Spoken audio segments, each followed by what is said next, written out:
also, those people at that school could not speak in front of a crowd to save their lives.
Good evening, everyone. Before we begin our meeting this evening, we are going to defer to Dr. Sheila Williams to give us a motion from closed session.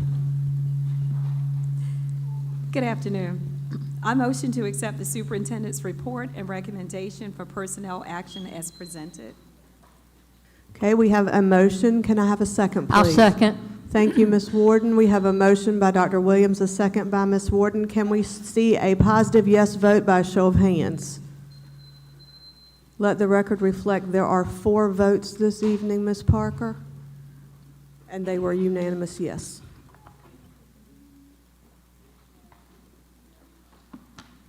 It is my pleasure to welcome all of you to the Board of Education meeting for October 28th this evening.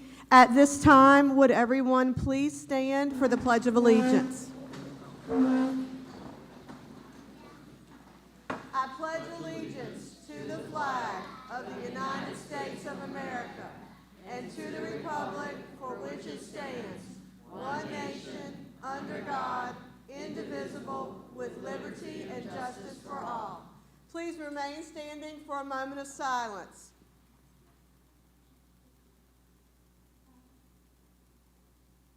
Thank you. You may be seated.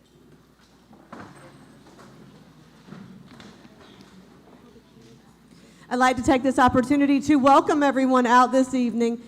As a former educator, it does my heart good to see a packed house. That's always a great thing. We're going to start off this evening with our roll call. Ms. Parker.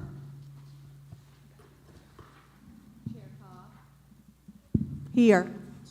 Dr. Sheila Williams. Present. Tommy Old. Here. Pam Pereza. Not present. Rodney Walton. Not present. Valerie Bogues. Here. Sharon Warden. Present. Brandon Moore. Present. Erica Moore. Present. Ruby Nunez Anaya. Present. Thank you, Ms. Parker. At this time, Mr. Old, would you please read our ethics awareness statement? Welcome to the October 28, 2024 meeting of the Elizabeth City-Pasquotank Board of Education. It is my duty to remind members of the board that it is your responsibility to avoid all conflicts of interest and potential conflicts of interest in accordance with Chapter 138A of North Carolina General Statutes. As public servants, it is your duty to continually monitor, evaluate, and manage your personal, financial, and professional affairs in such a way as to ensure that the absence of conflicts or potential conflicts. Does any member know of any conflict of interest or potential conflict of interest with respect to any matter coming before the board today? Conflicts or potential conflicts duly noted, and there are no conflicts. Let the record reflect that no conflicts exist. Thank you so much, Mr. Old. This evening, one item has been added to our agenda since our agenda work session. Therefore, we are going to have to entertain a motion to amend tonight's agenda, adding an additional EC contract. I need a motion from the floor, please.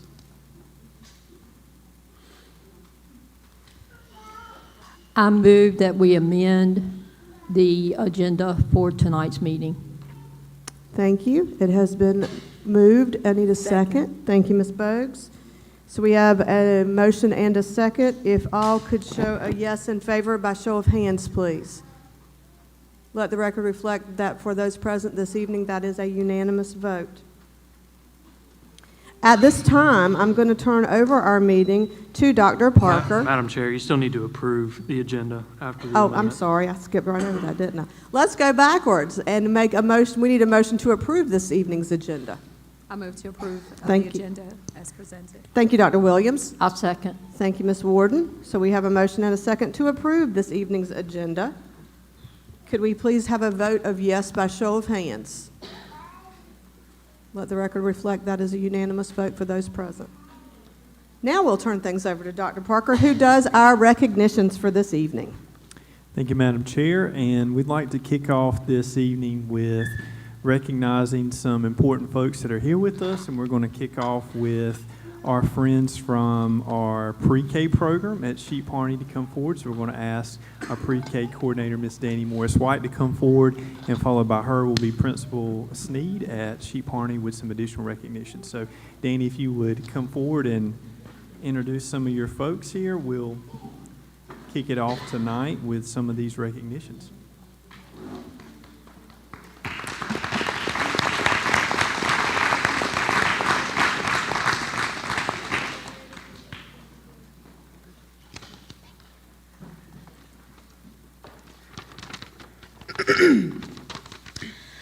I'm Danny Morris-White, pre-K coordinator for at Sheep Harney Elementary School's pre-K program.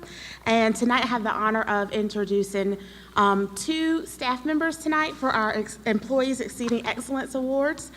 The first one is Miss Crystal Chavis. She is the boss of our pre-K program. She is amazing in what she does. It takes a special person to be able to work with children with special needs, especially those who are so young. Her students are learning how to communicate their needs and navigate working together with others in the classroom. Ms. Chavis is able to sense the actions of her students and stay one step ahead of them at all times. She is funny and always knows when to lighten the mood, as well as her students really love her. She was chosen by her peers as our 2024-25 Employee of the Year, and we want to congratulate her today for her work in the classroom. Thank you for all you do.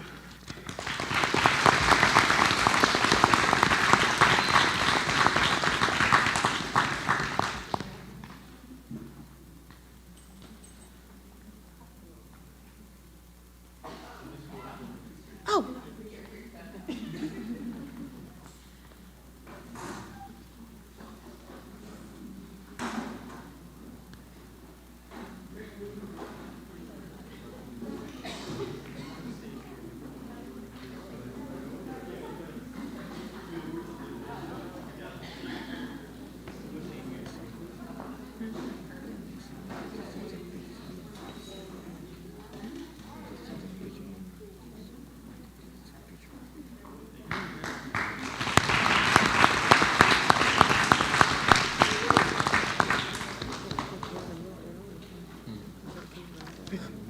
Each of our pre-K teachers has a special gift. They are passionate about different things and bring uniqueness to the classroom. Miss Winslow's gift is the power of love. Her class is her family. She brings social emotional awareness to her students. Her students care about others. They are able to communicate their feelings and empathize with their classmates. They learn how to give respect and show respect. Through community service and philanthropy, she teaches her students how to care for others around them and how to be good citizens in our community. Ms. Winslow is such a fantastic teacher. She can balance silly and fun with no-nonsense rules and expectations. I am so proud that she is able to pour such amazing skills and attributes into our pre-K students. This is why she was chosen by her peers as our 2024-2025 Teacher of the Year. Congratulations, Ms. Pam Winslow, for an employee exceeding excellence at Sheep Harney Pre-K.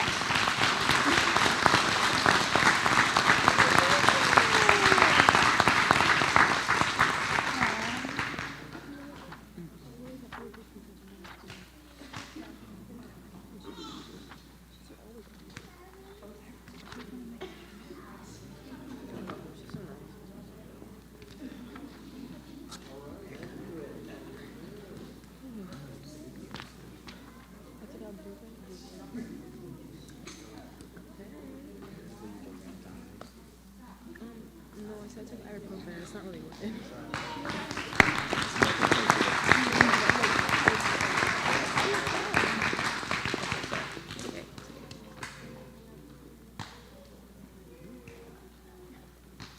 Good evening, everyone.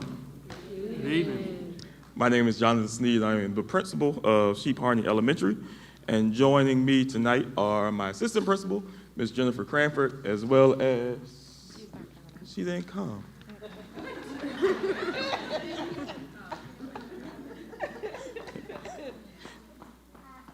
Jonathan Sneed, Jennifer Cranford, and with us we have Ms. LaCoya Cobb-Ure, who is our administrative intern.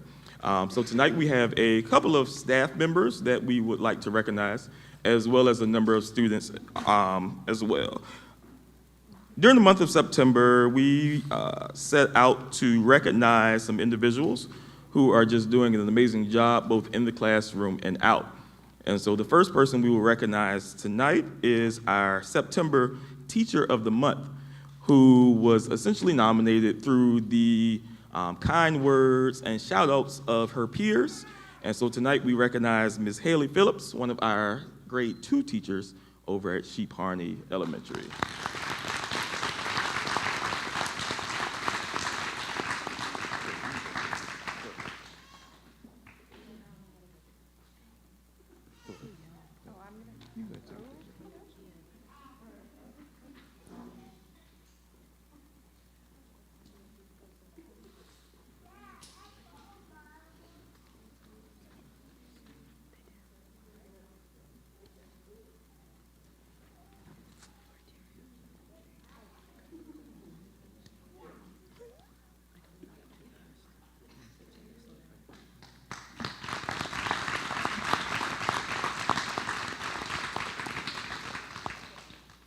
Also, we would like to recognize our beginning Teacher of the Year for the 24-25 school year, one of our first grade teachers, Ms. Tia Smith.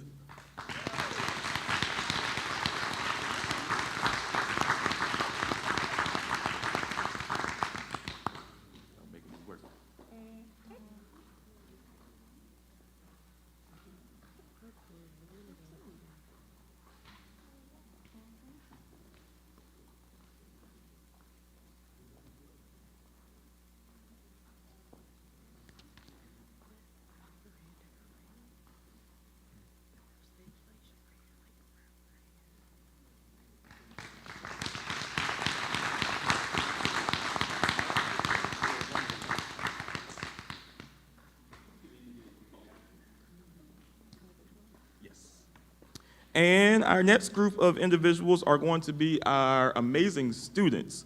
Back in September, we asked our teachers to give us some names of students who are just doing exceptionally well, both in the classroom and out of the classroom. So these students were not also or only doing well academically, but they are being good leaders, they are being respectful, they are being responsible.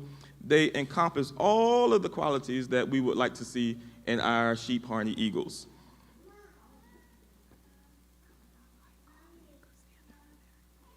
Power of delegation, huh? I was giving you a suggestion. Yes, ma'am. Yes, ma'am. All right, so I'm going to call the first few, and I'll go over there and take pictures. Amari Faison.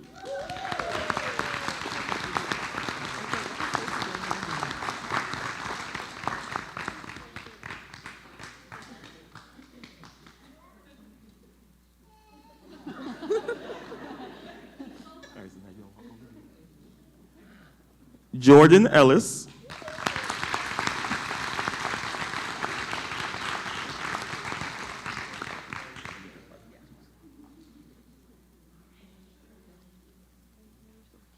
Good job, Jordan.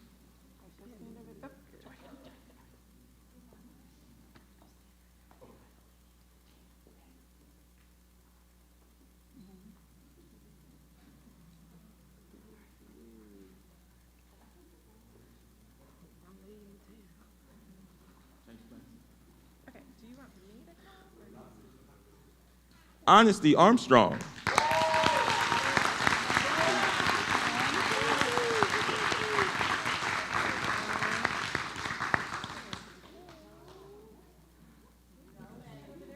Isaiah Sutton.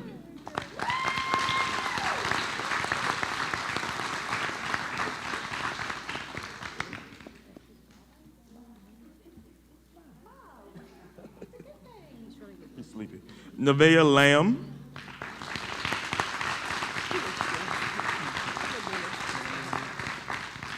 Lauren Wathen.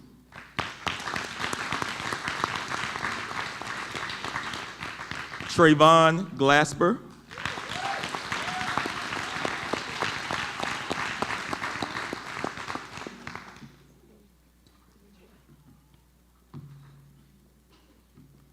Gunnar Smith.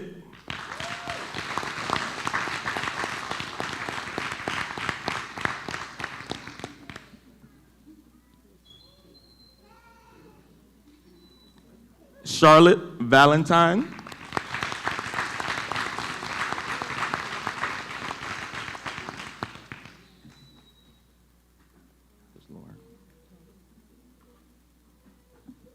Catherine Meads.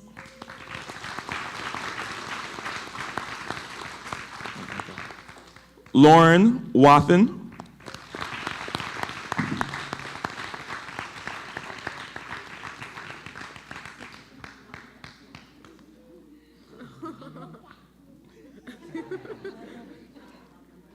Damir Holloway.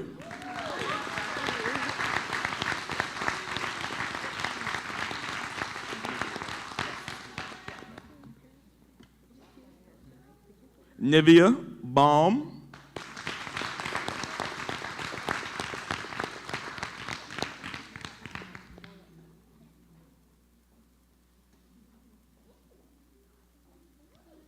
Jaden Douglas.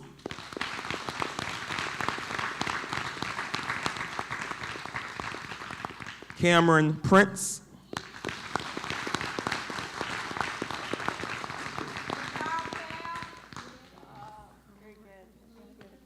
Edgar Bravo Lopez.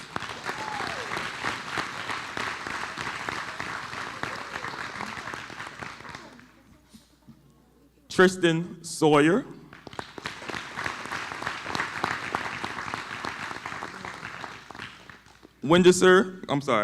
Wenderson Jimenez.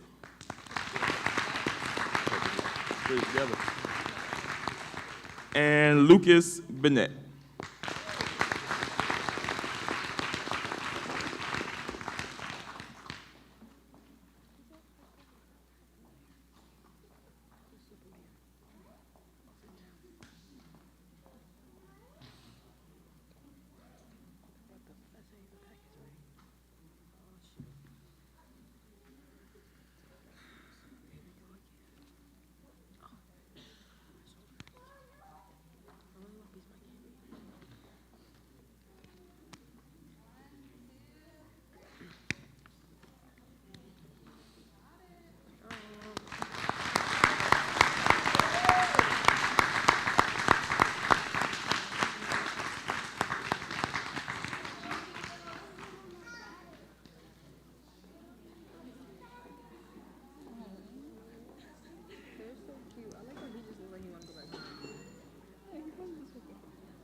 All right.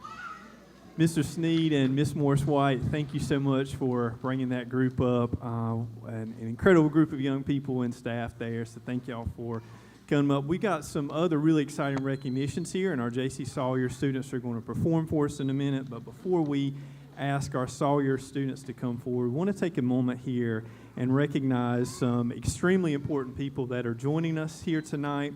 As you may know, October has been designated nationally as Principal Appreciation Month. And so we have in the room with us this evening some extremely dedicated and amazing people that are our school principals and help our buildings function on a daily basis, and we want to recognize them here.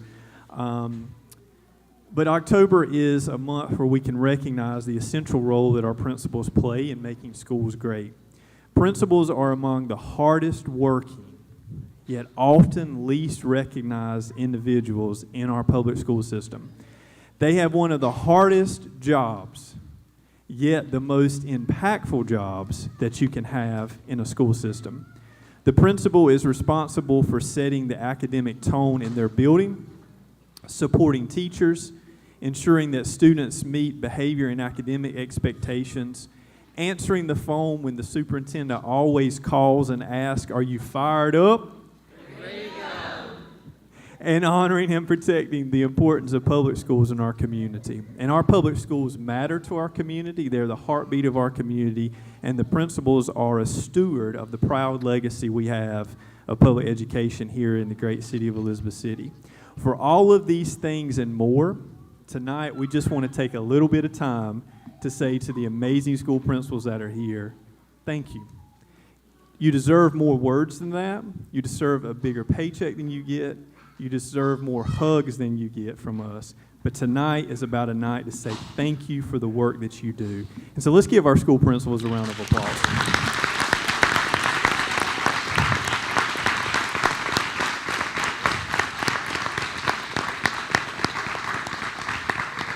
And I would like to ask our principals to come forward. I'm going to call each principal by name. And so when we do, if you would please come forward. And Caroline, if you could help us, we'll just assemble our principals over here. And we have a recognition award that we want to give to you. And then once we've called everybody up, then we would like to ask the Board of Education to come over, and we'll take a group photograph right here with our principals. So the first principal we'd like to recognize is from Central Elementary School, Miss Lashikia Brothers.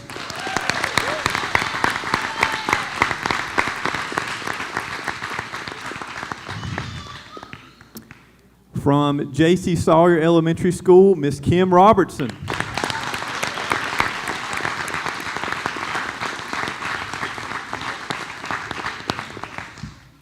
From Northside Elementary School, Miss Jessica Prayer.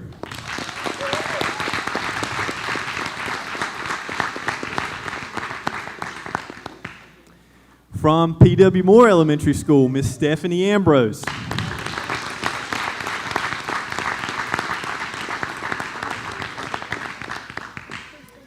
From Sheep Harney Elementary School, Mr. Jonathan Sneed.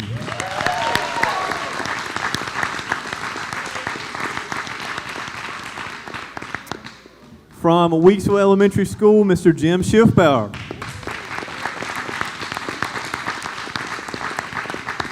And we'll also make a quick programming note there that Mr. Schiffbauer, who wasn't able to be here, Ms. Dawn Stallings, assistant principal, is going to step in. But Mr. Schiffbauer was selected by his peers to serve as the 2024-25 District Principal of the Year. So let's give it up for him again for that honor.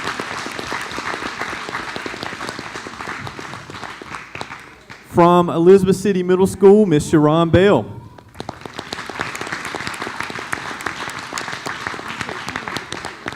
From River Road Middle School, Dr. Melissa Bond.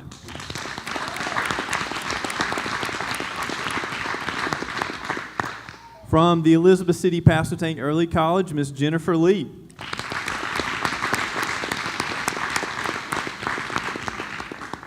From Northeastern High School, Mr. Adrian Fonville.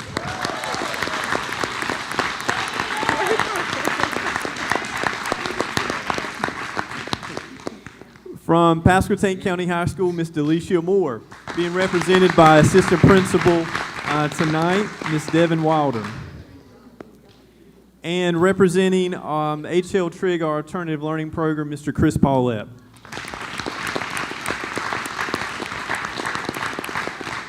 So on behalf of all of us, we just want to say thank you so much. You get October. You should deserve every month out of the year, but thank you. There are no great schools without great principals, so thank you for that. And we'll take a moment here and ask the board, along with our student board members, to come forward, and we'll take a photograph.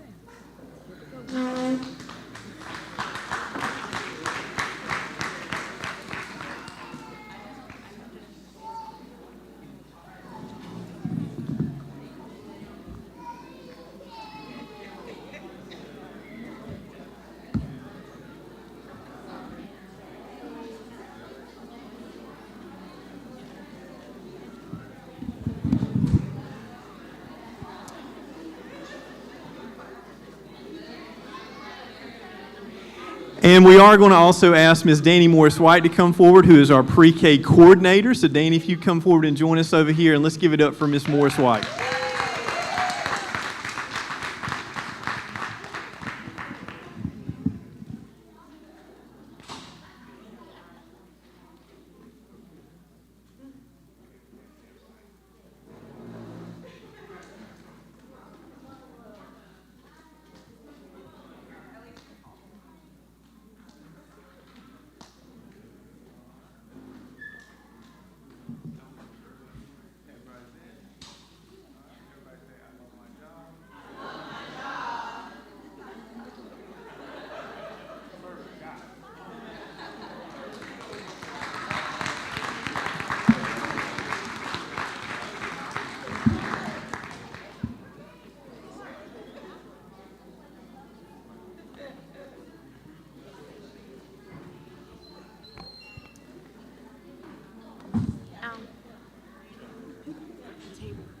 All right, and for our next portion here this evening, we're really excited to invite our first graders from J.C. Sawyer Elementary to come forward. So Ms. Martinez and Ms. Romero, if you would come forward and get set up over here. Let's give our friends a round of applause and welcome them here. So we're going to be highlighting,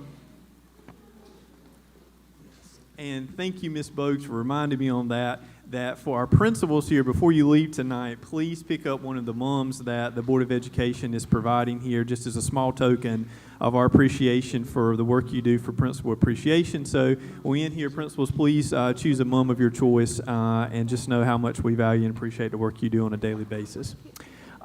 We have our first graders here, and we're going to be recognizing tonight and highlighting one of our presentations, our Spanish Dual Language Immersion Program that we've launched this year at 3 elementary schools, J.C. Sawyer Central Elementary and Northside Elementary School. And this past week, our friends right here in our first grade classroom had an opportunity to present to the United Way Board of Directors meeting that we hosted at P.W. Moore Elementary School. And our first graders shared some of the things they're learning, and we'll share this a little bit more in our presentation tonight. But these young people, since the first day of first grade, have been spending their entire day completely hearing Spanish all day long. And so Ms. Martinez and Ms. Romero teach the class all day long in Spanish. And so many of our friends here didn't speak Spanish 3 months ago. But as you'll see in a couple of minutes here, they now do and are learning on such a fast rate. And so Ms. Martinez, Ms. Romero, thank y'all for joining us here tonight. Ms. Robertson, thank you for bringing everybody over. So we're going to turn this portion over to you guys. Welcome. Mi nombre es James. Mi nombre es Alea. Mi nombre es Vivian. Mi nombre es Jayla. Mi nombre es Kimberly. Mi nombre es Kanan. Buenas tardes, mi nombre es Vivian. Somos de J.C. Sawyer. Disfruten nuestro acto. 1, 2, 3.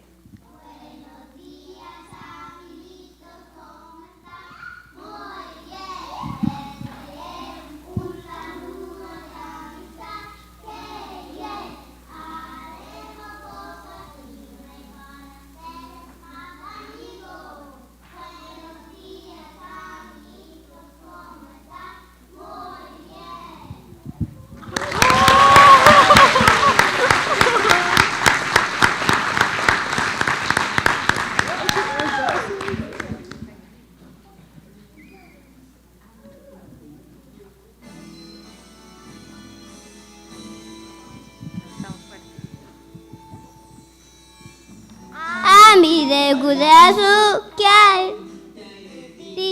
Ami de gudazu kaidi.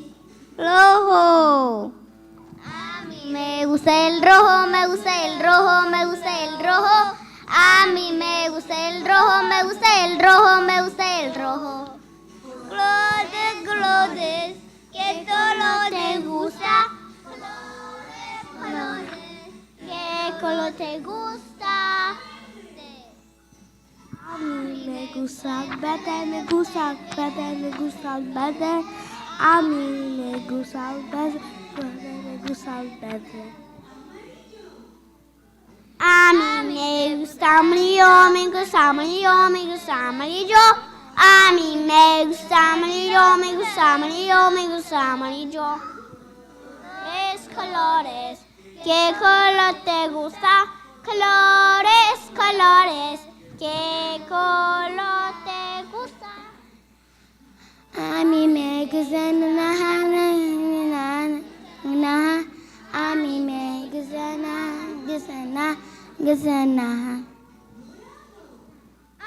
a mí me gusta moro, me gusta moro, me gusta moro.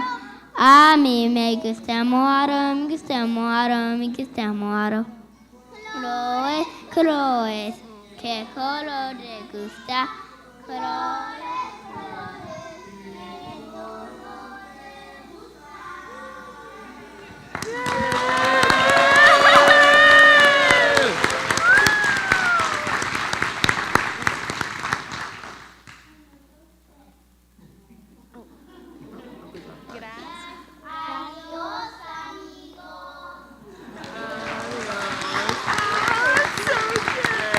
Muy bien. Buenas noches. Good night to everyone.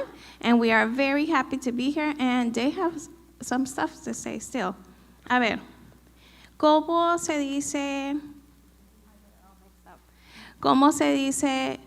good morning en español? Buenos días. Muy bien el de allá, excelente. A ver, ¿cómo se dice may I go to the bathroom? ¿Cómo? Puedo ir al baño. Muy bien, excelente.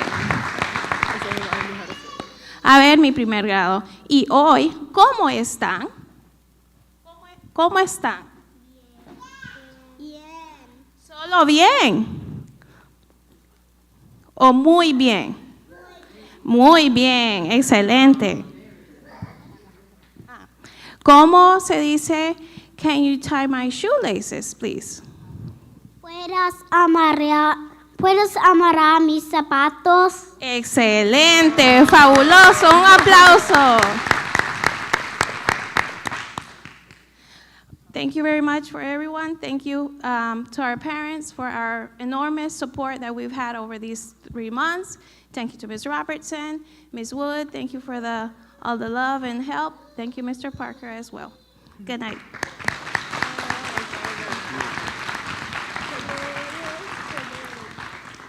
And for our young people here, they are learning Spanish every day, and what you just saw is a combination of they didn't speak Spanish 3 months ago. And so this is a fully immersive program where they learn everything in Spanish all day long, and they're becoming biliterate. They're learning 2 languages at one time.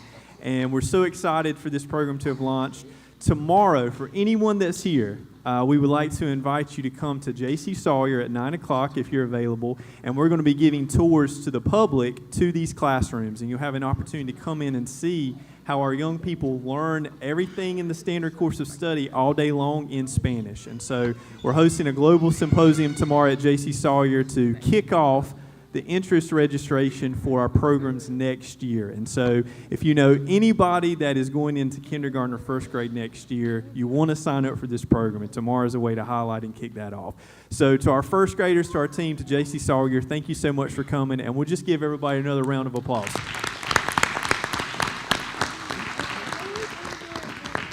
Madam Chair, thank you. That concludes our recognitions tonight.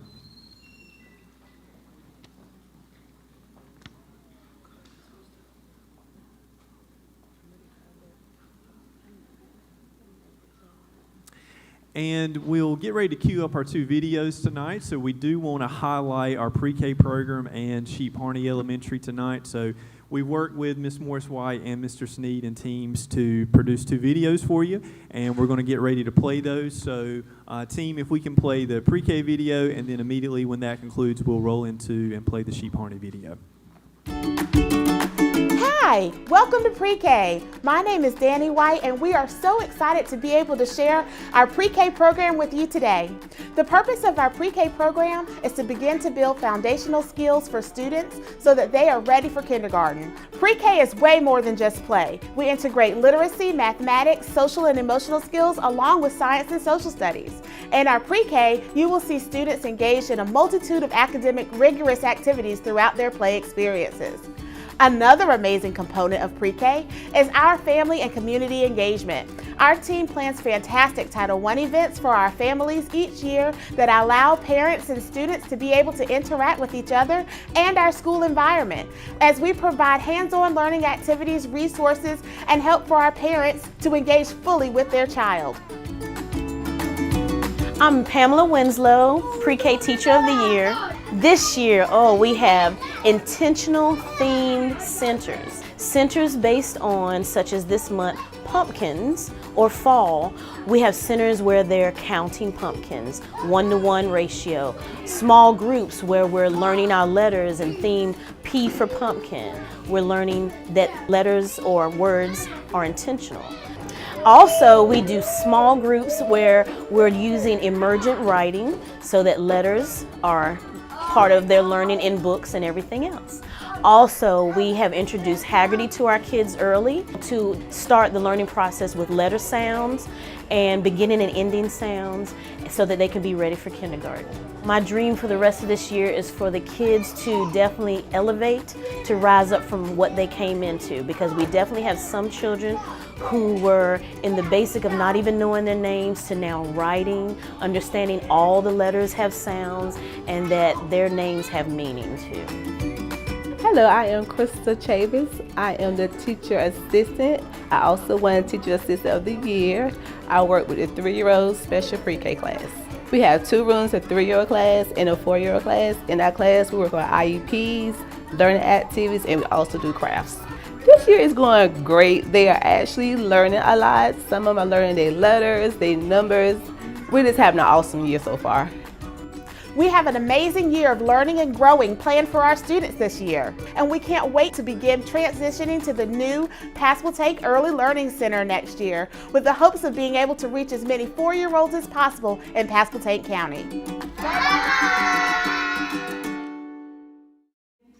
rise up from what they came into, because we definitely have some children who were in the basic of not even knowing their names to now writing, understanding all the letters have sounds, and that their names have meaning. Hello, I am Krista Chavis. I am the teacher assistant. I also won Teacher Assistant of the Year. I work with a 3-year-old special pre-K class. We have 2 rooms, a 3-year-old class and a 4-year-old class. In our class, we work on IEPs, learning activities, and we also do crafts. This year is going great. They are actually learning a lot. Some of them are learning their letters, their numbers. We're just having an awesome year so far. We have an amazing year of learning and growing planned for our students this year, and we can't wait to begin transitioning to the new Pasquotank Early Learning Center next year, with the hopes of being able to reach as many 4-year-olds as possible in Pasquotank County.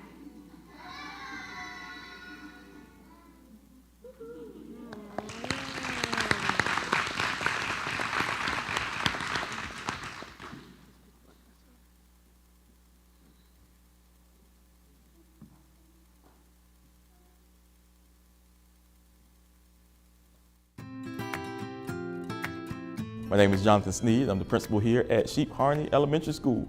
Let's take a moment to take a quick sneak peek into our kindergarten and 5th grade classes as they do some activities as we progress towards that letter grade of a B for this year.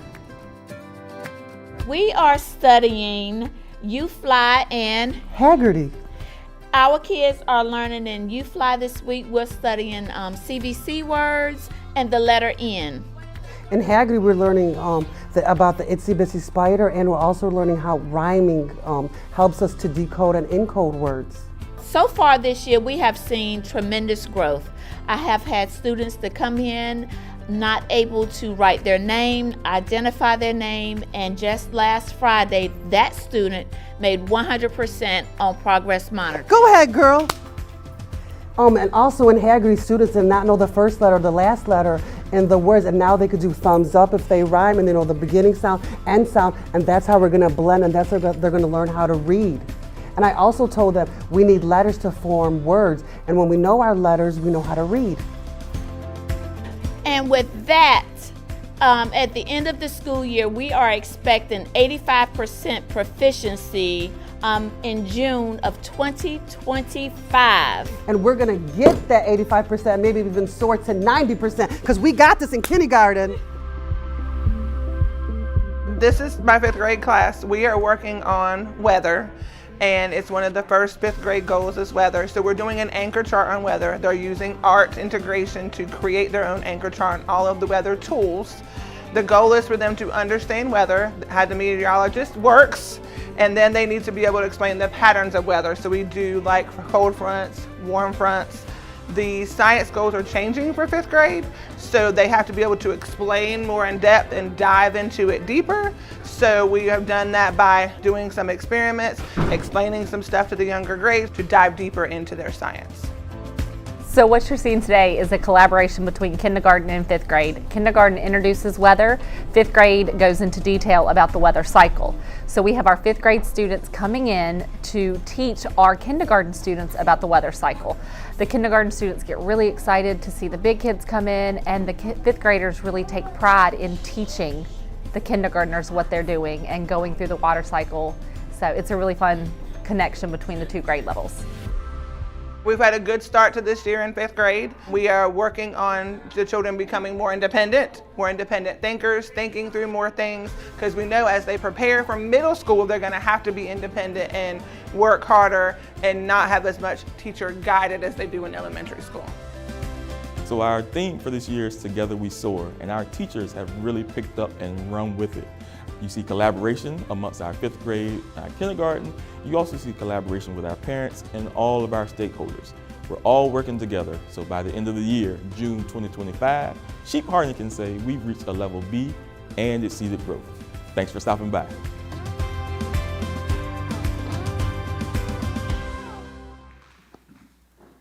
I don't know about y'all, but I want to be in 1st grade. I don't even know how to count to 10 in Spanish. That's just amazing. It's so wonderful. At this time in our agenda, the Board of Education welcomes constructive feedback via the vehicle of public comment with the following constraints. Each speaker will receive 3 minutes to present public comment. The public comment session does not exceed 30 minutes total except by a majority vote of the board. A sign-up sheet is available 30 minutes before the meeting begins for any individual or group to indicate their desire to address the board. During the public comment period, the board chairperson will recognize speakers in the order in which they signed in. When a person's name is called, please approach the podium without anything in hand except paper or an index card if needed. Substitute speakers will not be permitted, and speakers may not donate any portion of their time to another speaker.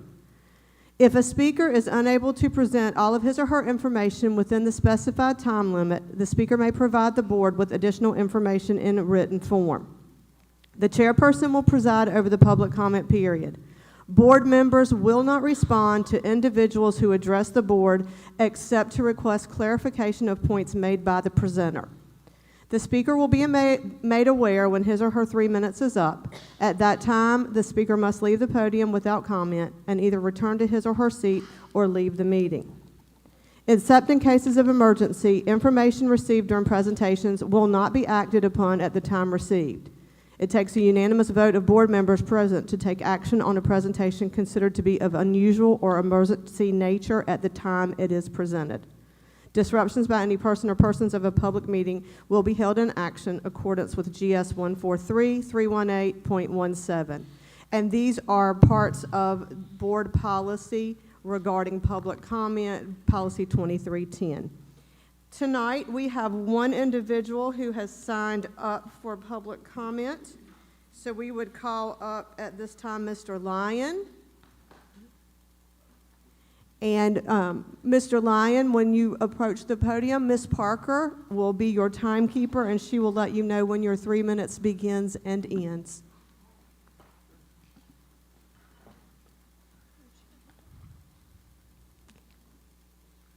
Ready for me to get started?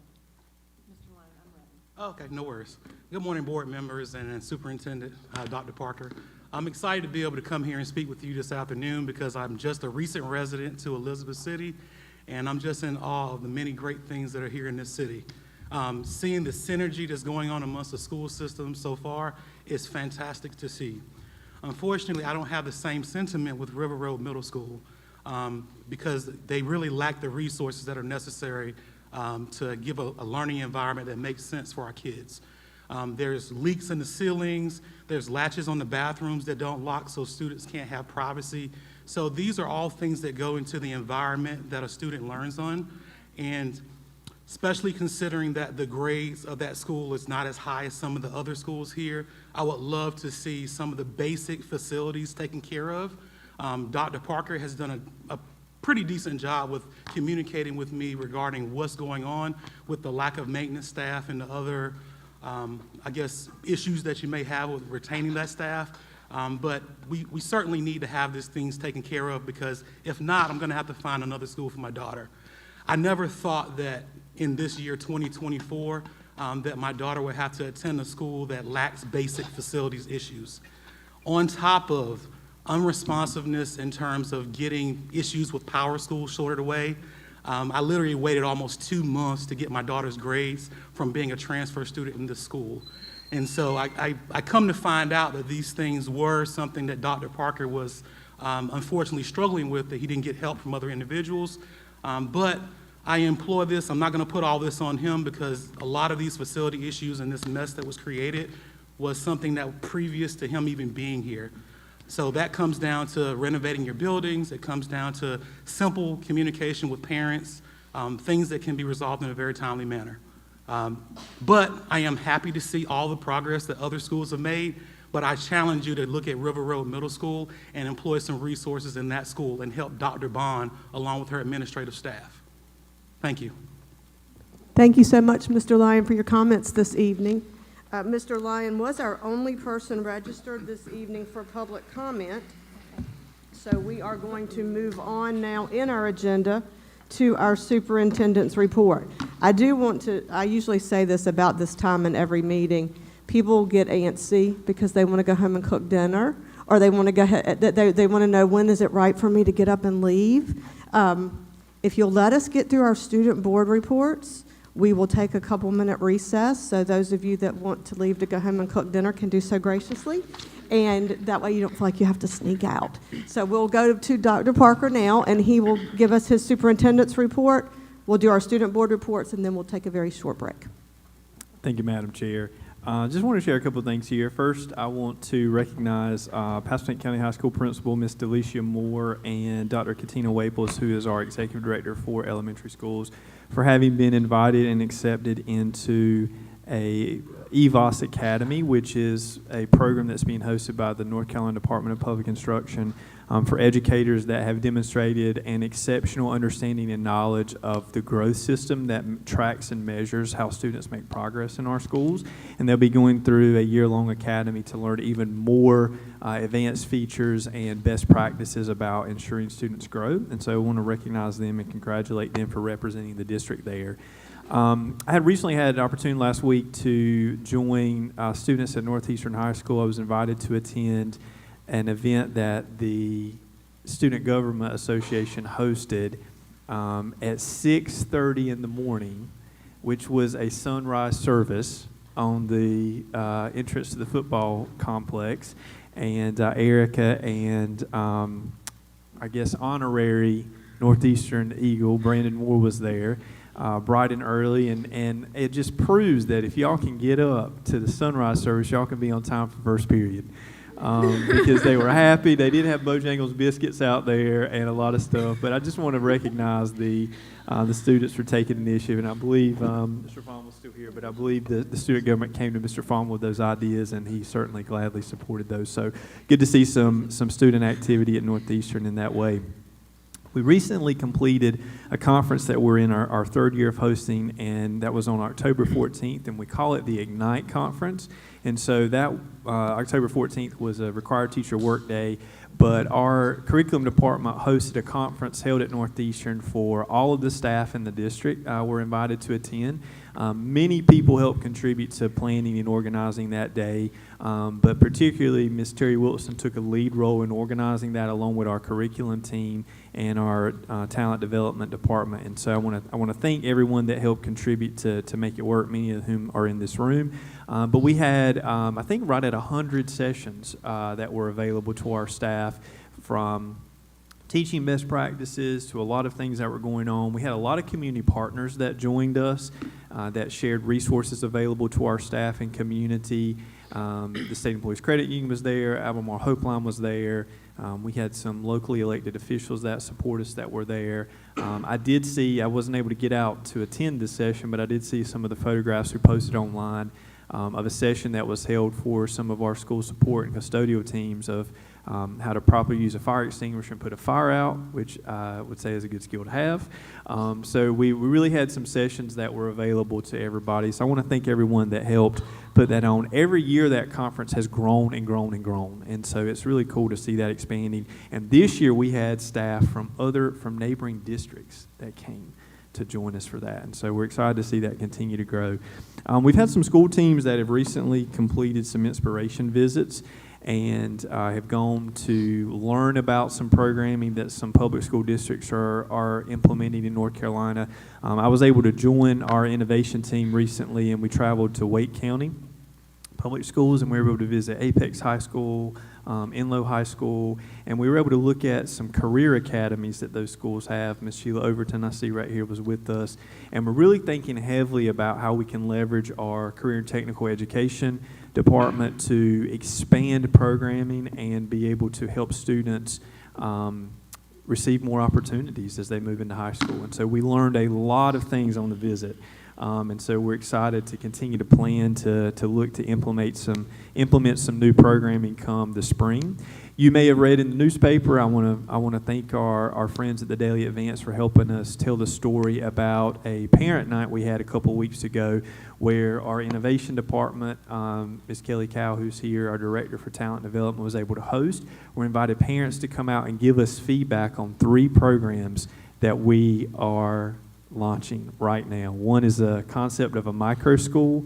The second is an aviation academy, which I was talking about a minute ago. We were able to visit in Wake County. And the third is our Spark Lab, which we currently have underway at Northeastern that we're expanding. And so our parents gave us a lot of good feedback a couple of weeks ago, and we're moving full steam ahead on those programs with the goal of launching these come the first of the spring. And so we're learning a lot, we're planning a lot, and I'm really excited about that. The final thing I'll share is we recently hosted a healthcare summit in the district, and we're thinking really deeply about how we expand healthcare services to our staff and students right in our buildings. The first thing I would say is, one, we actually currently do offer healthcare services for our students via our school nurses. And I can tell you that we have by far the best school nurses that you're going to find in any schools in North Carolina. And our students that are here and some of our families and administrators know that.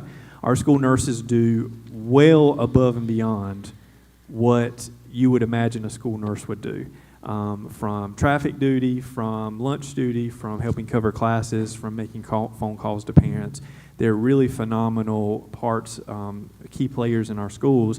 And recently at the Ignite conference, our school nurses were there, and they offered at no cost to our employees flu and COVID shots that were vaccine shots at no cost. So our staff were able to get those right there at the conference. And so we're excited to think even deeper about how we can expand the services we offer to our families.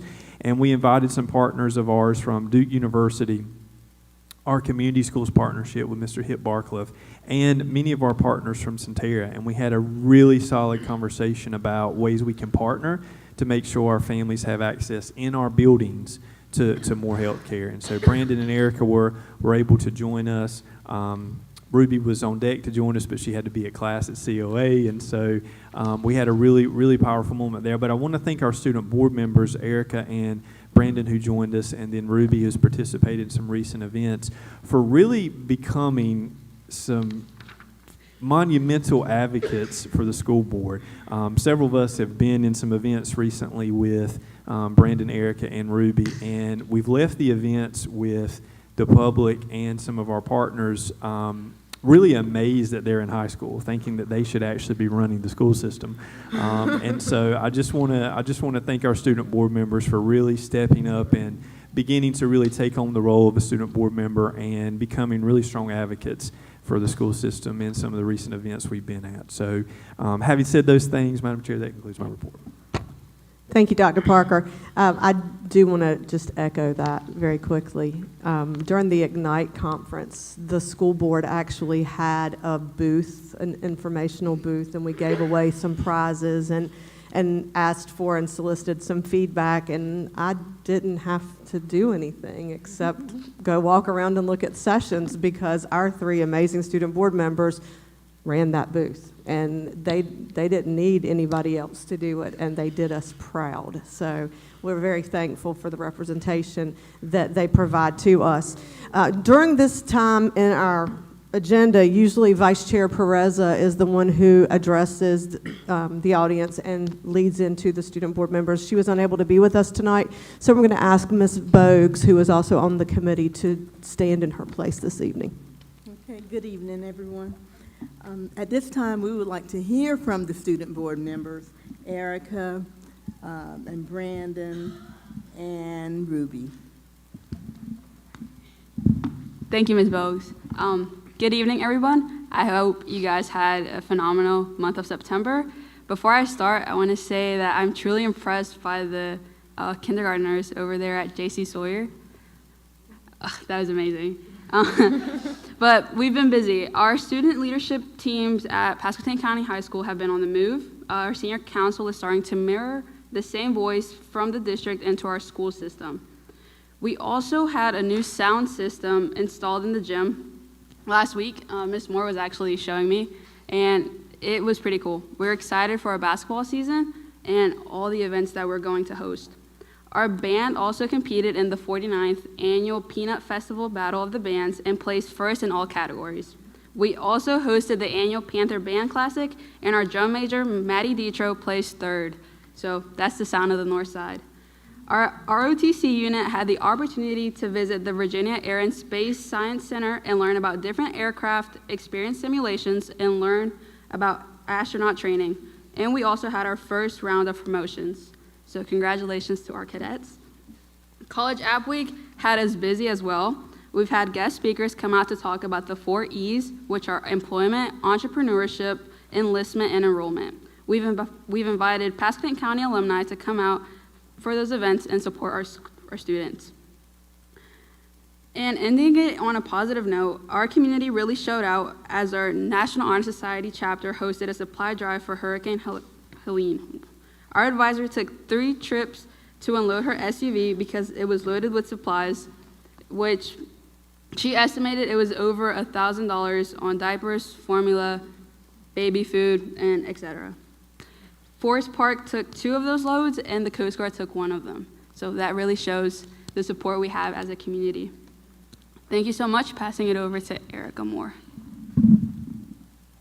Good evening, everyone. First off, I want to say thank you for all the kind words you guys said to us. I know we were all very proud and honored to be a part of this board. So kicking it off, we have new metal detectors at Northeastern High School, and these have made getting to the building much more smooth and efficiently. I can say I'm not waiting in line to try and get into school and get to my class. We had a successful Spirit Week with homecoming last week with a powder puff game, a bonfire, and a successful homecoming game night. Love our Eagles. And Town South provided complimentary hot cocoa at the bonfire and the powder puff game, which was amazing. Some positive notes on some of our Eagles. Our FFA team of 4 won National Gold Award in Indianapolis, Indiana in the FFA Environmental and Natural Resources Career Development event. The team consisted of Julie Simons, Joel Oberman, Lucy Rosewell, and Imogen Johnson. Another Eagle, Jada Simpson, finished second in the state tennis match, so we're very excited to see our Eagles soaring high. And we are planning a Hollow Fest this November 2nd, so please come out and support our event. Thank you so much. Passing it to Brandon Moore. Good evening, everybody.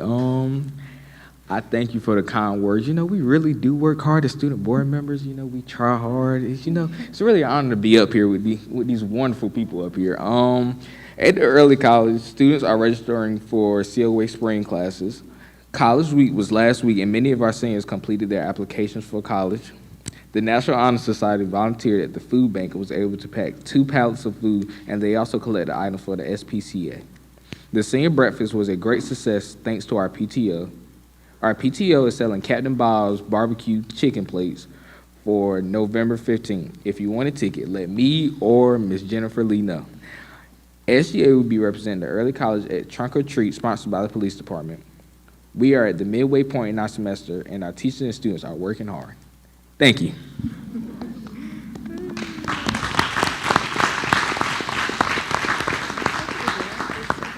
Thank you to our student board members. At this time, we will take a very brief break, just a couple of minutes to transition for any of those that need to. Thank you so much for coming tonight. If you are leaving us, have a safe trip home. I was going to mention the sunrise and say you have like more senior events upcoming. Bring me back a paper towel when you go pee. Yeah. Just to go pee again. He's a little nervous. I'm also so freaking hungry. Oh my god, yeah. I saw you walk in. I was like, oh my god, congratulations. Good to see you. I'm so good. Thank you so much. You too, thank you. You too. Well, I know she's seen you lingering around our school at all the football games. I do go. Oh my gosh, that's your board name.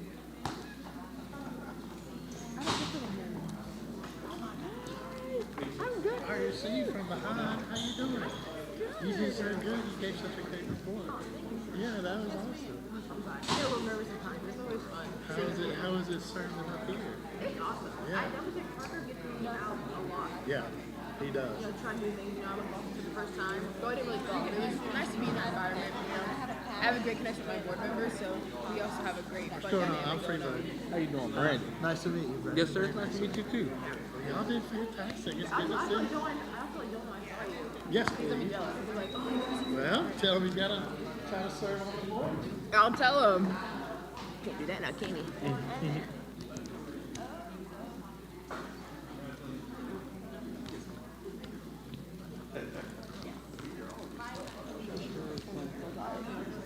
This phone, am I can get comfortable here?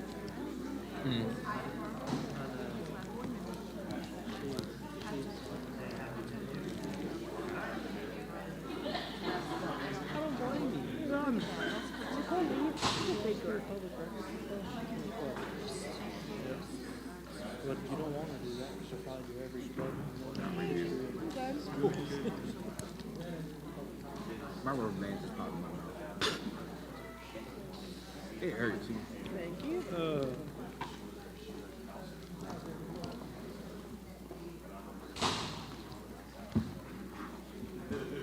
know all of like bunch of others do. I don't pay the count out easy to like. But These couches just take so good. Have you had any other flavored ones? Have you had any other flavored ones? No. I want to try one. I could a Cowtail fanatic. We just got there.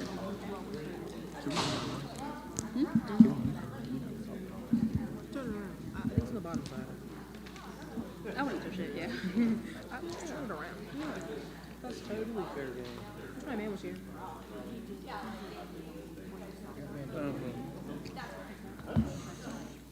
Parker doesn't have to know me.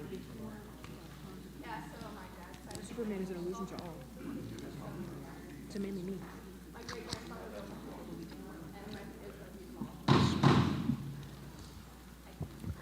All right, we are going to move on now with our business at hand this evening. Next on our agenda is the approval of the consent agenda, but before we ask for a motion for that approval, I would like to ask Ms. Tilley to address us briefly about the NHS football T-Mobile grant. Good evening, Board. Back in August, I was contacted by Coach Moore at Northeastern High School in regards to an opportunity he had been made aware of for a T-Mobile grant. A parent of one of his football players had made him aware. Our board policy doesn't require that the board approve before application, but it does require when it's received. So they put their name in the hat, and they actually won $5,000. And they are now in the running for $100,000, and it is for the football program at Northeastern High School. Awesome. Thank you so much for sharing that with us this evening. I just wanted us to be, the board to be aware exactly what that was. So now, at this time, we need a motion to approve the consent agenda. I move to approve the consent agenda. Thank you, Dr. Williams. May I have a second? Second. Thank you, Ms. Bogues. Can we have a yes vote by show of hands? Let the record reflect that that is unanimous for those present. Okay, and now I'm going to turn over our agenda for some items for information to Dr. Parker. Thank you, Madam Chair. We'd like to invite to come forward and welcome some of our friends from Participate Learning that are joining us here this evening for a presentation on our dual language immersion and global programs. And so we have the president of the company, Mr. David Young, who's here, Freebird McKinney, and Mr. Jamie Fernandez. So if you guys would come forward, we've got a presentation here, and we'll go ahead and begin that right here. So we'll kick it off and pull up the presentation. Thank you, Caroline. We're excited to partner with Participate for our Spanish dual language immersion programs, and so they've been a partner with us to help us recruit and hire teachers, to have programming, and really every step along the way have been a partner with us. And so the programming you saw tonight was a joint effort of support from Participate, our school principals, our human resources staff. A lot of things have come in place to be able to get these classrooms to where they are. We wanted to share a little bit about that tonight and also talk about what some of our future plans are to expand the programming. David, Freebird, and Jamie are going to be able to join us tomorrow at the Global Symposium. We're really going to be kicking off an expansion of this program through K-12. And so, David, thank you for coming down here to join us and share with us some of the exciting things that are ahead. Oh, there we go. Thank you. Hola, buenas noches. ¿Cómo están? ¿Todo bien? ¿Ya? Es un placer estar aquí. Gracias por la invitación. Voy a hablar en inglés ahora. Good evening. Nice to see you all. Dr. Parker and Chair Cobb, thank you so much for having us. Board members, faculty and staff that are here, parents, community members, students. We had some future students here earlier, but I think they've all gone now. But it's such a pleasure to be here to share a little bit about our organization. As Dr. Parker mentioned, I'm David Young. I'm the CEO of Participate Learning in my 34th year. Started when I was really small and still going. So it's been quite a few decades, and wanted to share a little bit about how it all got started, why we're here today, and how we're hoping to proceed with you guys well into the future. So to do that, I have to go pretty far back. So Participate Learning wasn't always Participate Learning. Some of you may remember an organization called VIF, or Visiting International Faculty, which goes way back to the beginnings. And so VIF and Participate Learning, same thing. No difference whatsoever except the name. So to go back and tell you sort of the origin story, I have to go back all the way to the 1950s. Not many of us were around at that time. My parents were, though, and my parents grew up in North Carolina. My father right outside of Spruce Pine, which unfortunately may no longer be with us, in Yancey County in the mountains. And then my mother grew up in Johnston County in a little town called Corinth Holders, both on tobacco farms, which you all might remember from back in the day. I think we still have a few. Grew up on tobacco farms, worked the fields, were the first of their families to go to university, and that's where they met. While they were at university, they realized that they had really never met anyone from another place. No one from outside Johnston County, no one from outside Yancey County. And so they were suddenly meeting people from other counties, but also other states, and occasionally people from other countries. And it made quite an impact on them. When they graduated, they married and ended up in New York City, which was life-changing for them. The cultural experience of living in such a diverse community, people from all over the world, all different backgrounds, different languages, exposed them to really the world, as you might imagine. And that was, for them, a very critical moment, as it became very interesting for them to learn about other cultures, other nationalities, and it kind of became their thing as a couple. They wanted to see the world, they wanted to meet people that were different, they wanted to understand the challenges around the world and to see those up close and personal. And so they sort of spent their years as a couple before kids, traveling, seeing the world, trying to meet people from different backgrounds and different nationalities. Then we came along, my brother Alan, my sister Jane, and I, and that became kind of our family mantra, was learning about the world at every turn. My father had gotten into education. He was a superintendent in Alamance, Burlington, and Lynchburg City, Virginia, Halifax here in North Carolina. But eventually he ended up at Elon University for about 30 years. And many of you have probably heard of Elon. Elon is well known for its international programs, and those were mostly started by my parents. So Elon still today is #1 in study abroad. They bring a lot of visiting professors on campus, visiting speakers, very high rate of language study, international students, all things global that they could bring onto the campus. My parents tried to do that. As kids growing up in that environment, we were constantly surrounded by exchange students from Finland, from Russia, from Brazil, from China, from Costa Rica, importantly. And these opportunities for us became just part of life. It was very normal. We had maps on the walls. My room in particular was map wallpaper.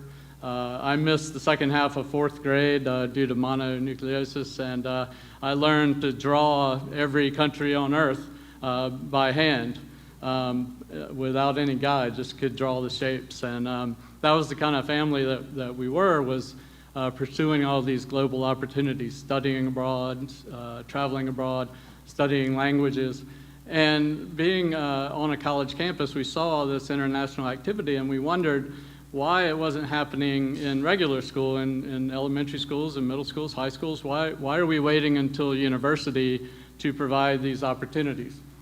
And so the idea came that what if we took the concept of visiting professors and we dropped that down to K through 12, and we provided international experiences to students that may never leave their county, may never leave their state, almost certainly won't leave the country. What if we could bring those experiences into the classrooms here in North Carolina? And so that's what we did. My brother and I started that organization in the late 80s, and here we are 34 years later, still doing that kind of work, although we've added some new flavors to focus on dual language immersion, to focus on global studies, to focus on cultural exchanges, and to bring those opportunities into the schools here in North Carolina. So in 1990, we brought 12 teachers, just 12. And as of today, there are now 2,245 international teachers across Virginia and North Carolina, many of them here in Elizabeth City-Pasquotank. We're very proud of that partnership and very eager to see where it goes, to build these dual language capacities, to build these global experiences, and give students the kind of opportunities that may not otherwise be available to them. At the same time, we weren't the only ones thinking this. So the state of North Carolina was pursuing a very global future and thinking about how do we recruit international businesses? How do we prepare students for the workplace that is going to be increasingly international? How do we prepare them for a global economy and give them the skills they'll need to be successful in the future economy, which is here today now? You'll see here recommendations of a state board task force. These are from 2013. So already getting a little old and perhaps in need of some rethinking, but you can see even at that time, the state was committed to robust teacher support around these concepts of global education, leading edge language instruction, which you see already, you've seen tonight in dual language immersion, new school models, which we'll talk about with global leaders and the dual language program, networking and recognition and opportunities for you all to be recognized for the kind of global education work that you're pursuing. So all of these things are not just happening here, but happening around the state. But it just so happens that you all are now starting to move to the forefront in leading this effort, and we're very proud to be part of that. The three things we do now, so we've already talked about exchange teachers and bringing international teachers into your district and giving students that opportunity to interact with someone from another place. We still think that is critical, that knowing somebody from another country, interacting with them, particularly if they're effective teachers, if they're role models, that can really give you a positive understanding of their country, their culture, their background, their language. We think those are incredible learning opportunities for students, and you've seen that already tonight. We also run these dual language programs in partnership with school districts to provide the kinds of supports that are very specific to this intensive effort to teach and learn another language. Somebody explained it to me the other day, why does it work? And I had never really thought about it this way, but in kindergarten, if you think about it in your native language, how many words do you think you speak? Maybe 100, 150 words that you can speak at age 4 or 5. And so if you're starting to learn another language, you don't have so far to go to become bilingual, right? If you can learn 150 words in Spanish to match your 150 words in English, boom, you're bilingual. So if you start that in kindergarten, you can kind of keep that going year over year over year.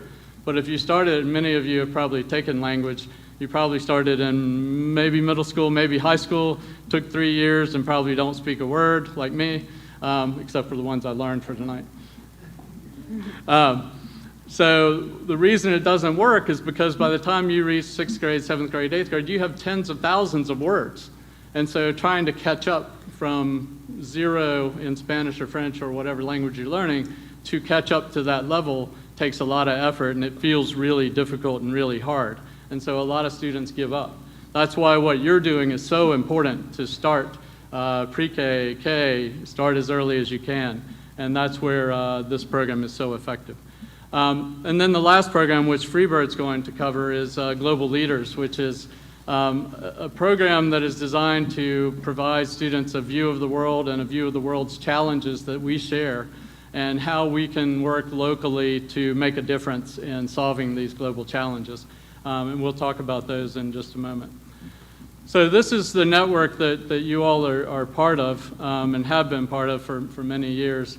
We work with districts all over North Carolina. Many of them use dual language, some use ambassador teachers, some use global leaders, and some, like you all, are using all of them. But you all are the first district that I've seen that has taken a strategic approach to really ensure that every student matters and every moment counts. That you're trying to take this and make sure that every single student in Elizabeth City-Pasquotank has access to this learning opportunity. And that is what excites us so much, to be part of this and to be your partner going forward. When you start global education programs, you're not talking about 1 year, you're not talking about 2 years, you're talking about many years. And so we needed to be sure that you all were committed to it, because we also are dedicated to many years of partnership with you to make sure that these programs work. And so here we are. You guys are the shining stars on this map going forward, because you've taken such a district-wide approach that is going to be one that we shine a light on for all the other districts in North Carolina and beyond. You're going to be having a lot of visitors, I can assure you. And then finally, I just wanted to show you, So we partner with 75 different districts around mostly North Carolina, Virginia, and a few outside of that footprint. 550 schools that we work with on one or more of these programs. But again, we're so excited to be part of this organization and this community because of the strategic approach that you've taken to this work. And what I say is that, what I see here is that, you know, your students going forward are not going to see a limitation at the city line or the state line, the county line, or even the national border. They're going to have the whole world at their disposal to think about what they can do, how they can make a difference, and where they're going to fit in. And I think that vision and what you're doing here is so special, and we're very lucky and fortunate to be part of that. So thank you for having us, and we look forward to moving everything forward as we go ahead. Thank you very much.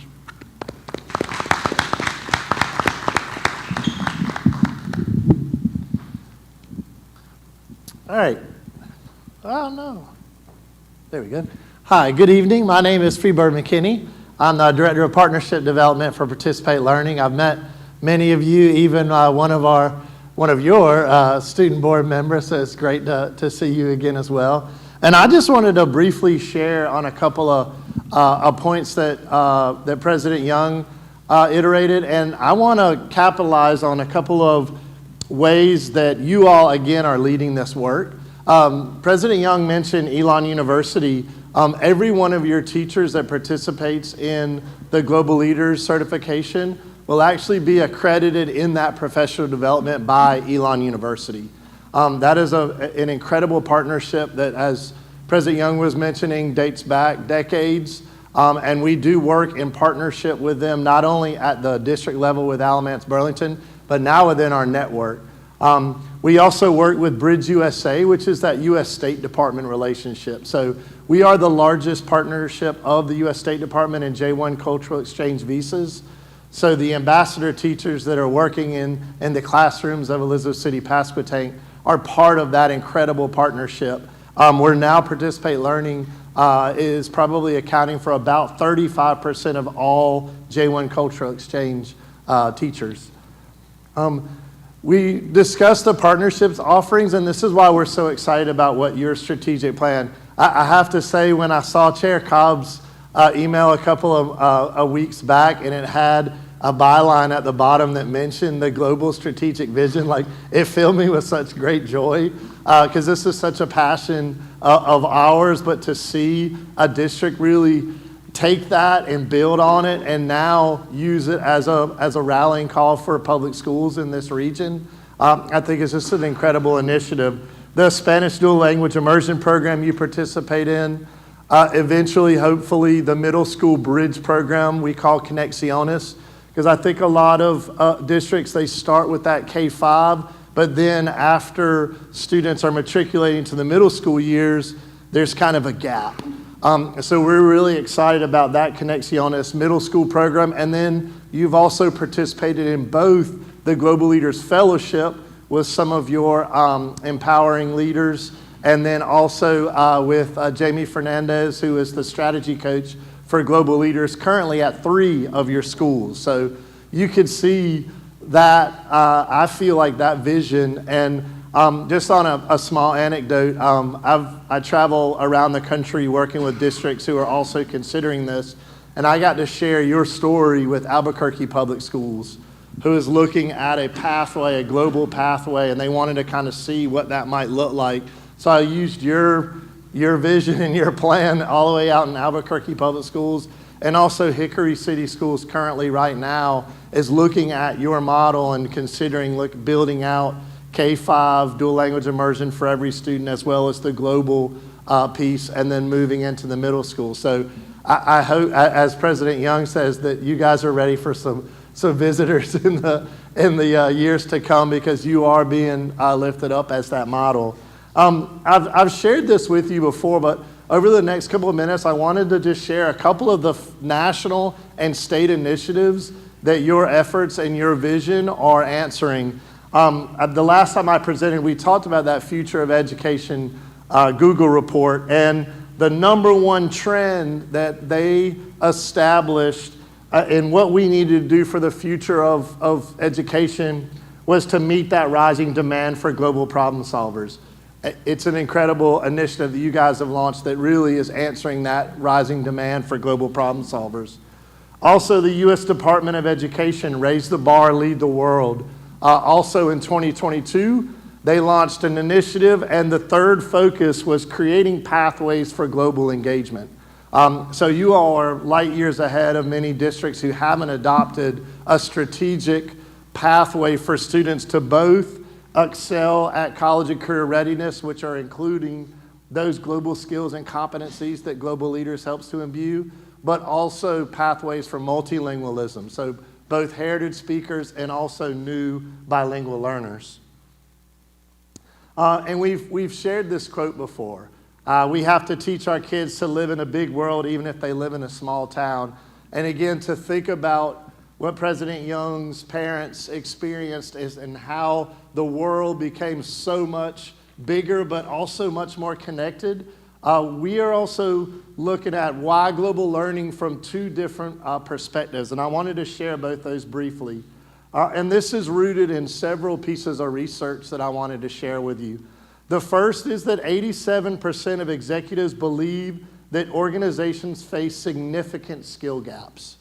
However, companies that actively seek employees with intercultural competencies and a global mindset meet with much greater success. So to think about that K-12 pathway that you all are launching with Global Leaders, with the IB MYP, and ultimately the IB Diploma program is going to do that, and it's such an incredible opportunity to be a partner of that. Also, 65% of today's students will work in jobs that do not yet exist. And those global competencies, however, will prepare students for a dynamic and evolving job market. And then lastly, 75% of students who participate in global learning report a stronger sense of global citizenship and awareness. I can't think of a more important event in our country's day-to-day operations than what's going to unfold in a week. So those critical thinking skills, those flexibility skills, those adaptability skills, the cultural awareness that comes about through global learning, hopefully is preparing not only the next generation of our workforce, but the next generation of our citizens. And that future workforce and global competencies reflect that inclusive, relevant, connected, and empowering classroom community. And I wanted to briefly share a very recent conversation with Sal Khan, who is the president of Khan Academy. You could argue that, a shepherd of the COVID kids generation, a voice that they will probably always remember. And one of the things that he speaks of, obviously, is AI. And we had a conversation the other day at the North Carolina AIM conference. And I shared with him, actually, your story, the story of global leaders. And he said, Freebird, AI increases the need for HI. And it was such a profound and simple statement, but I think about what opportunities that you all are providing your students. AI is just nebulous mystery to many of us right now, but what we know are those human intelligence skills. They will always be needed, even in our interactions with AI. And we know communication, flexibility, adaptability, all will require our ability to also interface with artificial intelligence. And I thought that was a really unique perspective to think about again when we look at those jobs that don't exist. The skill sets are still going to be required that are reflected in global skills and competencies, like the North Carolina Port River graduate.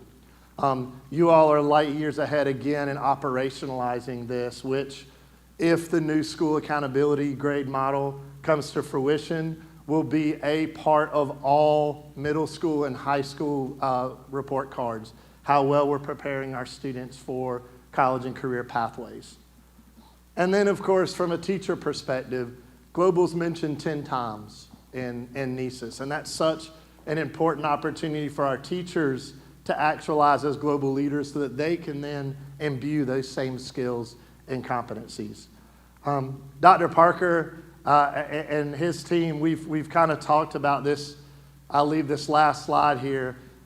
As you look at that K-12 possibility of a global learning life cycle, you're already providing elementary opportunities through dual language and global leaders.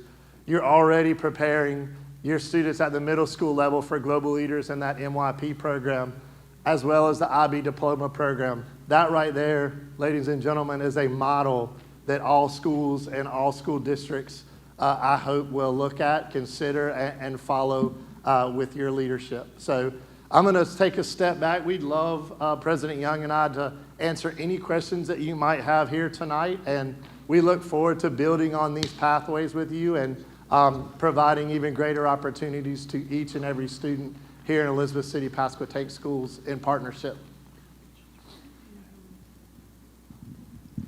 Does any member of the board have any questions for our guests this evening? Freebird, David, thank you all for sharing on those things. And I do have to share that David and Freebird have given us an opportunity to participate in some recent opportunities to dialogue around these pathways, and they are big advocates for policy and for advocacy at the state level on some of this programming. So we're excited about the partnership, and as we continue to grow, we say a lot of times, think about those first graders, that you saw today and what their life will be like when they hit 30 years old, thereabouts the year 2050. We don't know, to Freebird's last point about AI and the human-centered part of it, but we do know we'll be sending that group away fully biliterate. That group will have gone through a middle year IB International Baccalaureate Program middle school and have the opportunity to graduate with an international diploma. So when they hit the year 2050, regardless of what that world's like, they will have that skill set with them to hopefully navigate. And so building that out is going to be a lot of work. It's going to be a commitment that we're making. And so through partnerships, we're going to be able to make this programming robust. So thank y'all for joining us tonight and presenting that, and for all you're doing to help us move this work along. Look forward to tomorrow.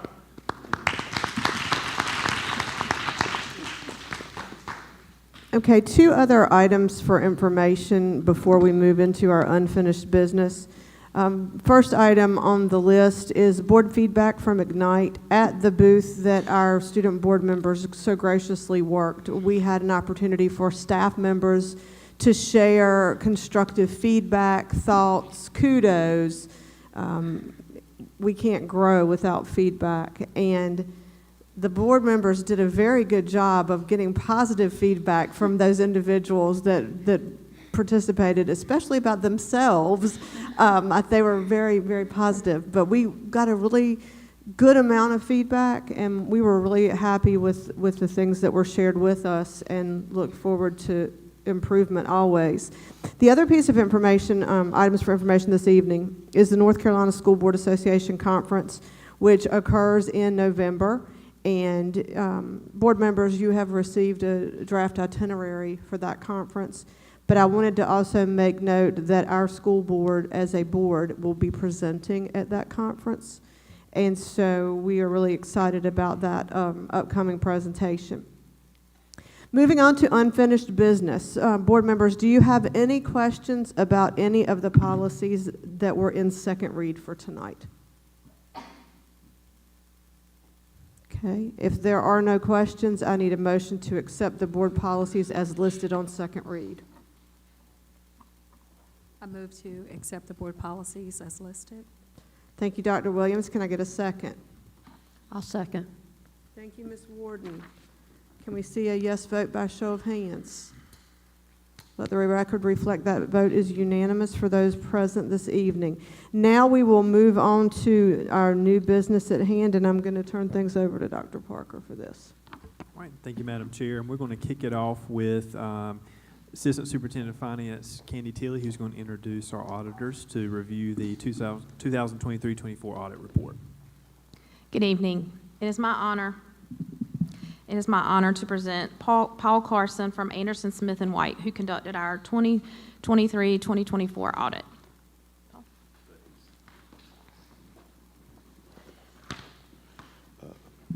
Good evening, board members and Dr. Parker. Hope you're all doing well. Each of you should have a bound copy of the June 30th, 2024 audited financial statements that we've issued. And just as a kind of reminder that the financial statements cover two main areas that we're required to issue reports on. The first being the financial section, which covers the first 58 pages of the audit report, then followed by the compliance section, which starts on page 59.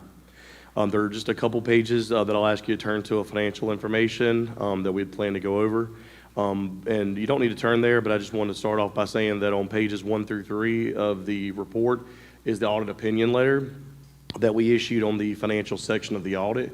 And we are happy to report that it is a clean, unmodified opinion, which is exactly what the board wants to receive. And that just means that we feel the financial information included is reliable and free of any material misstatements. And then the first page I would like you to turn to would be page 13, and we'll look at Exhibit 3. And while you turn there, Exhibits 3 and 4 are the balance sheet and income statement for all of your governmental funds. And these schedules show your the career activity and fund balance on a fund-by-fund basis. Now, on the first column on page 13, second to last number, you'll see that the general fund balance ended at $7,845,849, which was a decrease of about $53,000 from the prior year. And we've seen a lot of districts this year spend down a good bit of fund balance with ESSER funds expiring, and now obviously completely expired in 24-25. So it was great. I think the board had budgeted to spend about $1 million in fund balance, and y'all did a great job reserving and holding on to those cash reserves and essentially breaking even there. So that was good to see. And as I've said this the last few years, but as inflation or as this ESSER funds end, inflation, rising healthcare costs, rising wages are all going to weigh more heavily on the district now. So having those extra cash reserves is good. And then for the other funds, the other specific revenue fund ended with $2,513,014. Capital outlay with $253,223, and individual schools with $382,675. But overall, these funds appear to be in good condition with good fund balance and cash reserves at June 30th, 2024. Are there any questions before I move on? And the next page I'll ask you to look at will be page 57, and we'll look at the school food service fund. Now, this schedule shows the revenues, expenses, and change in net position or fund balance for the for the school food service fund. And about in the middle column, about 3/4 of the way down the page, you'll see that the program reported a profit of $487,624. In the previous year, the district reported a profit of $548,000. So that is a year-over-year slight decline of $61,000. And that was just due to the increase in revenues, were kind of outpaced by the increase of expenses. But again, that was good to see. Cash balances in the program were $5.4 million, which was an increase of $484,000 over the prior year. So overall, the program appears to be in excellent financial condition as of June 30th, 2024. Are there any questions there? Okay. Now, as I mentioned earlier, starting on page 59, is the first of 3 letters that we issued relating to our compliance testing over the board's internal controls and expenditure of state and federal grant awards. We're required each year to perform compliance audits on the state and federal grants received by the district. We're required to test a significant amount of payroll and general disbursements, as well as other grant-specific requirements. We're happy to report that these 3 letters are all clean, unmodified reports, which means we did not note any internal control weaknesses. There were no question calls or findings in any of these letters. Basically, these letters let you know that we did not note any improper use of grant funds, and we feel that the district's finances do appear to have been expended properly and in accordance with budgets approved by the Board of Education. We did issue a separate one-page management letter regarding a matter in which there was an opportunity for the board to strengthen internal controls and operating efficiency. I didn't plan on going over the letter in detail unless there was any specific questions about that. Okay. And also, you should have a separate 3-page letter that details specific audit items that we're required to communicate to the board about. This letter basically just has boilerplate language that we're required to, again, disclose with you guys. But it discusses that there were no difficulties or disagreements encountered in dealing with management during the audit. There were no uncorrected misstatements, and there were no other reportable issues noted during the audit. Overall, we think the audit went very smoothly, and the board appears to be in sound financial condition as of year end. Financially, the district appears to be very well managed, and their finances are very transparent, which is good to see because we can't say that everywhere. So, Ms. Tilley and Ms. Collins and their staff do an outstanding job maintaining accurate financial records and ensuring that they maximize state and federal resources available to the district. So that is great to see. And again, that's not something we see at every district. And we really do appreciate all their hard work in helping us complete the audit. I always like to say that we, like I said earlier, we request a lot of information, a lot of it outside of necessarily finance, like different programs, but finance bears the burden usually of getting all that together. So, it's very, is a testament to the finance department for able to get all that for us. So we really do appreciate that. Are there any questions before I wrap up? All right. Well, we really do appreciate you all allowing our firm to perform your audit this year, and we look forward to working with you all again next year. Thank you.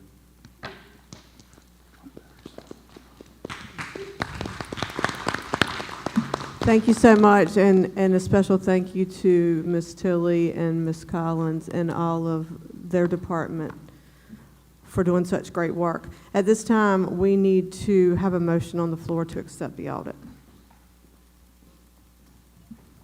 I move to accept the audit as presented. Thank you, Dr. Williams. Can I get a second? I'll second it. Thank you, Mr. Old. Do we have any discussion, any further discussion? If not, please show a yes vote by show of hands. Okay, let the record reflect that was unanimous. And we will now move on to EC contracts with Ms. McPherson.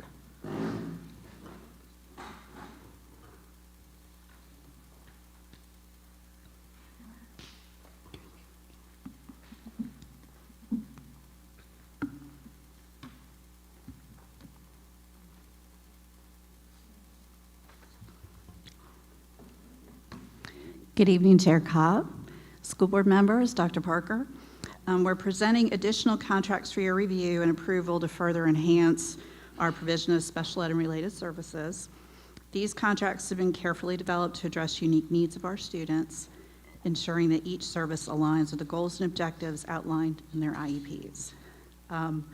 We're expanding our partnerships. We're aiming to strengthen the support or resources available to our students and provide those high-quality services to meet their diverse needs.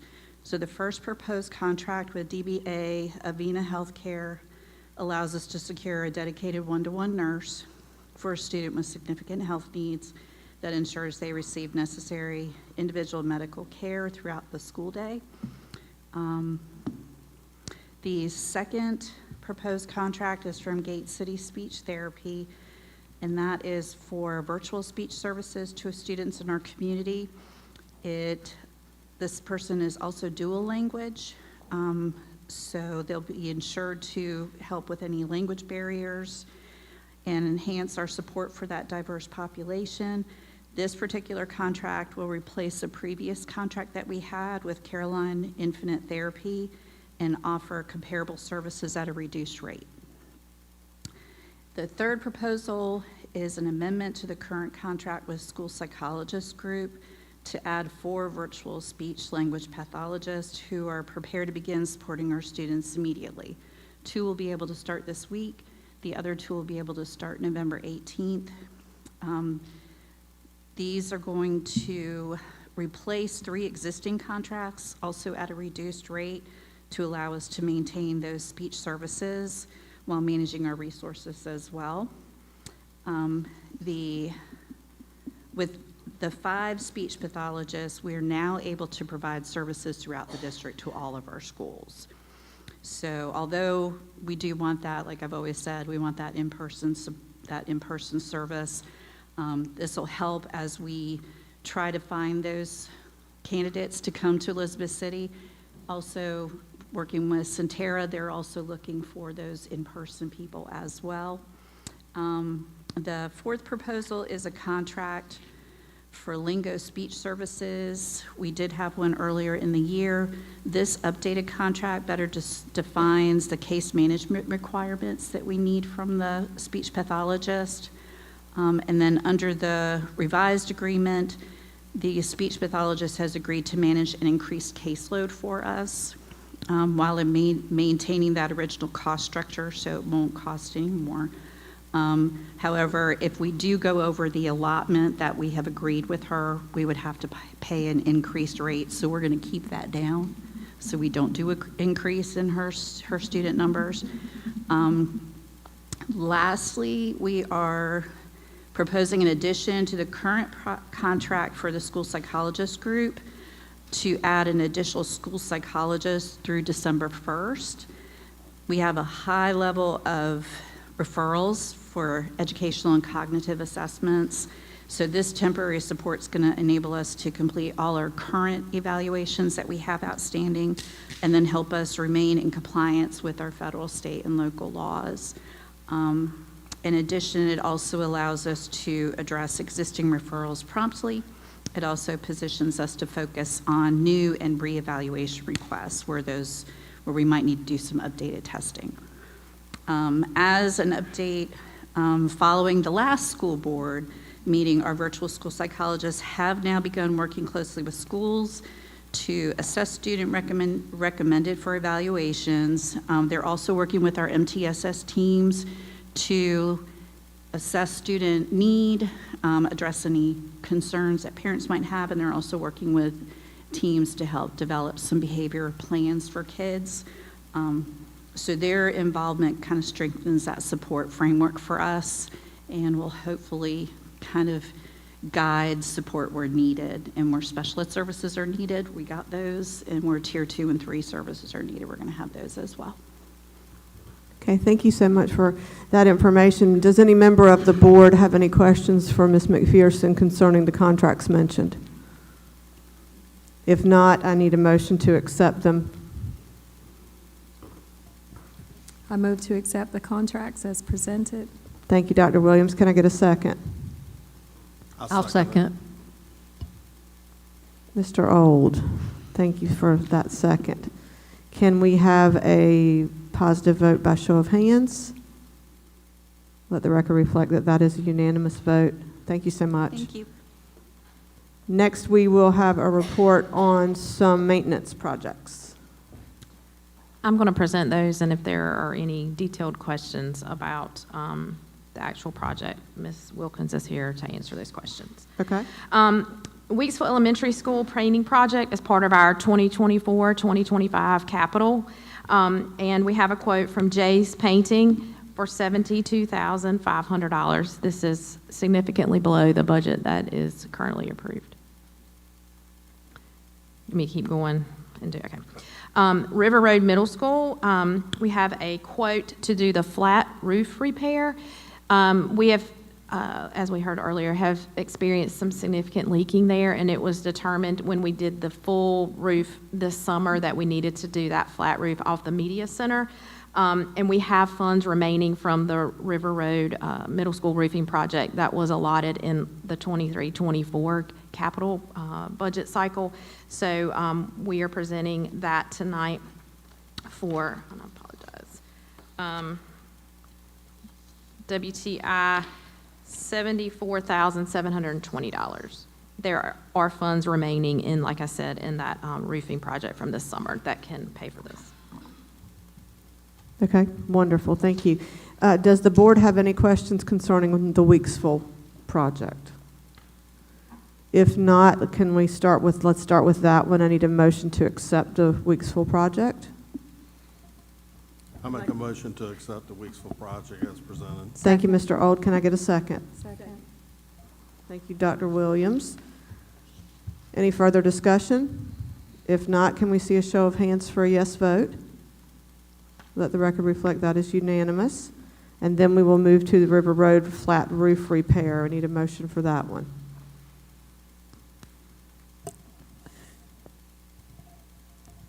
I'd like to make a motion for the River Road roof repair. Okay, thank you, Ms. Bogues. Can I get a second? Thank you, Dr. Williams. Any further discussion?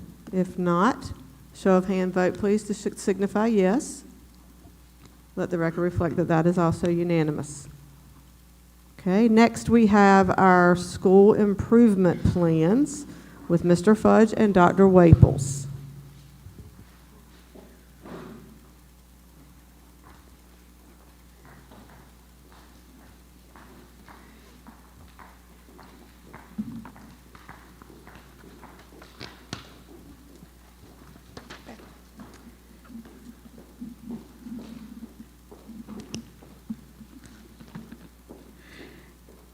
Good evening, Chair Cobb, board members, Dr. Parker.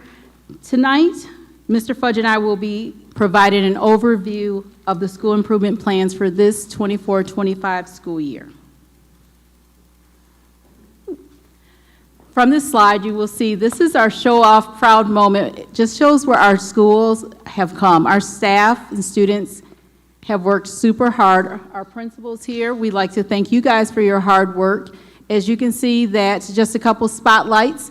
The Early College is the first A school in our district. That makes us super proud. In 2 years, we've gone from 8 low-performance schools to 2, and 9 out of 12 of our schools have increased a letter grade in the last few years. This year, our school goal will be for every school is to exceed growth and grow a letter grade. That is the basis of our school improvement plans.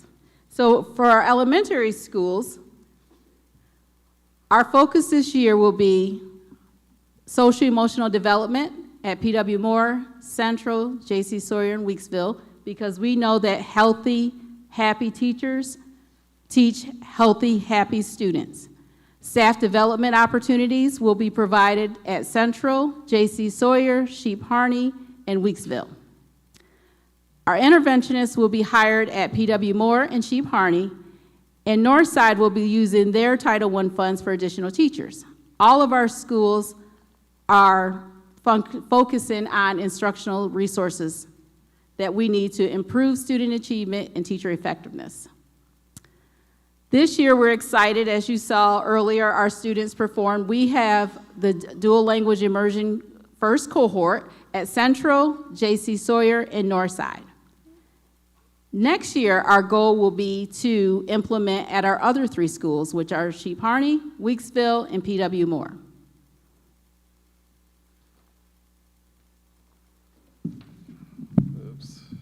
Good evening, Board Chair, Board members, and Dr. Parker. Just want to reiterate some of the things that Dr. Waples have stated. Our school improvement plans are closely aligned and tied to our district goal of exceeding expectations as far as growth for all of our schools. They're also closely aligned to our district initiatives, and those being, of course, opportunity culture, advanced teaching roles, integrating our instructional framework, but most importantly, at the heart of all of this is that global pathway, providing those opportunities for all of our students. And you'll see this in this chart, you know, what a wonderful opportunity we have to provide for our students from K-8 to, I'm sorry, I can't even see, I'm going blind, I think, from K-3 to 6-8 to 9-12. A global opportunity that includes dual language at our elementary schools, in our middle school, our middle year IB program, which we're so excited about. And as we're in the process of wrapping up the application this week for our first diploma high school program, we're excited about that. So from, as Dr. Parker had reiterated, from kindergarten through 12th grade, get a global opportunity within our district, which is amazing, because a lot of large districts can't show this. And just like our elementary school, we're focusing on staff development, making sure we're integrating strategies that will allow our teachers to grow. We're looking at also teacher development in this piece as well, providing opportunity and support for our students with our mobile crisis and emotional support piece. And also, we're looking at developing school leadership within our building as well. And also, we're monitoring instruction closely, and these are our indicators that you can find at InduStar, probably in your packets, that are our focus for our district this year, and it has been our focus for the last 2 years. So we're continuing this work. Schools can add additional indicators, but these are the 4 indicators as a district that we're focused on. So at this time, those are the summary of our school improvement plan from elementary to middle to high school. Are there any questions you might have? Yes, sir. Okay, I don't know how this is going to come out, but it's not going to sound good. But having been on the receiving end of having to turn in weekly lesson plans. Yes, sir. Why are we all teachers turning in weekly lesson plans when you have some high-level teachers at all your schools that may be of benefit to teachers that maybe need help with their lesson plans? But maybe all teachers don't need to turn in weekly lesson plans. Sure. You know, and this has been an argument that has gone back from day one, all my time in education. If you have a proven teacher, why should I turn in lesson plans? I think it goes to the fidelity piece, ensuring that we're growing. And also it goes to the alignment piece to ensure that we're teaching the intended taught curriculum. It also goes to the piece of supporting other teachers within that team framework as well. I don't know, it just seems to me to be a little micromanaging. When teachers are supposed to be considered professionals, and yet you're requiring them to turn in a lesson plan every week. Yeah. Now, if you had them turn them in every other week, or if you see a problem in the classroom because administrators are going around and checking on the teachers and what they're doing, that's all I'm saying. Yes, sir. I think a lot of teachers would probably tell you the same thing if they weren't afraid of retribution for saying something. Yeah, I don't think it's a piece of that retribution piece. I think it's a piece of basic standard practice, good practice that great school districts do. Teachers turn in lesson plans, principals, assistant principals review lesson plans, they give feedback. It's the premise for that conversation as far as that continuous growth, not only for our teachers, but also for our administrators as well. I think one thing I'll add there too that might be helpful, Tommy, is what's helpful about that is the consistency. For example, this year we have in all of our science classrooms brand new standards. So those teachers, as an example, they couldn't use last year's lesson plans because they won't translate to the revised standards. And that's a very common thing that's happening across the district. We had new English standards, and even for curriculum subjects that don't have new standard implementation, we would want to ask a teacher to find ways to build on what they did previously, this idea of always continuously improving. So for those teachers that may have some really solid lessons they've used and seen success with over time, we want them to keep those. We just want to look at ways where we can even make it better. And so that would be something I would say to teachers that may be wondering how they can preserve the really good things, but then also see ways to enhance it. One example is every teacher's got new technology, got new programming. So we want to be able to absorb that new stuff into a lesson plan while preserving what works. I have just a couple quick questions. Yes, ma'am. So when looking at this, is there a commonality of a system that the administrators are going to use as a platform to give feedback, to give, are they going to all kind of do something similar, or are they going to sort of do to their own? No, yes, Chair Cobb, two of our initiatives right now is opportunity culture and advanced teaching role, and within that platform, we have identified some protocols for us, which is data processing or data procedures, along with PLCs. And with that piece, our principals are getting trained on some common look-fors as you walk into classrooms, and also some common look-fors that you should receive and see within lesson plans as well. Okay, Yes, great. And then as far as the teachers turning in the lesson plans, is there a platform for that? Are they doing it through Canvas? Are they doing it kind of at the discretion of the administrator? No, we have developed a platform, and we thank Kelly Cowell and her team for this piece, where they can upload their lesson plans as well. And we also have the Canvas piece there as well. So we're using that piece to monitor PLC minutes each week, but also principals can go in also and look at lesson plans. Because one of the things that's happening, we're getting teachers to do that common planning together. So they're actually writing and sharing lessons together. That was my next question, Yes. is there some thought process in place that if you have a really strong lesson, that it could be shared at a school across the county? Sure. Okay, that's good. And that's one of the conversations that we're having now with some of our biology challenges, is if we got a school that's doing it well, how can we use the technology that we currently have to support those teachers that might need additional support in a different school? What role does the advanced teacher play in lesson planning? Any, as far as looking at it, or is that simply a task that's just left to administration? No, they assist with that process of what takes place in the PLC and what takes place in the classroom, and giving suggestions and working through that process, that lesson plan process with teachers. Okay, thank you, Mr. Fudge. You're welcome. Any other additional questions? Okay. At this time, I'd like to move if the board would make a motion to accept our school improvement plans. Okay, so we need a motion. I motion to accept the school improvement plans as presented. Okay, we have a motion. Can I get a second? I'll second. We have a motion and a second. Any further discussion needed? If not, can we see a positive vote by show of hands? Okay, let the record reflect that that is a unanimous vote. Thank you both so much, and thank you to the schools for their hard work. And Mr. Fudge, I think you're going to talk to us about the calendar. I'll talk to you about calendar. Thank you once again.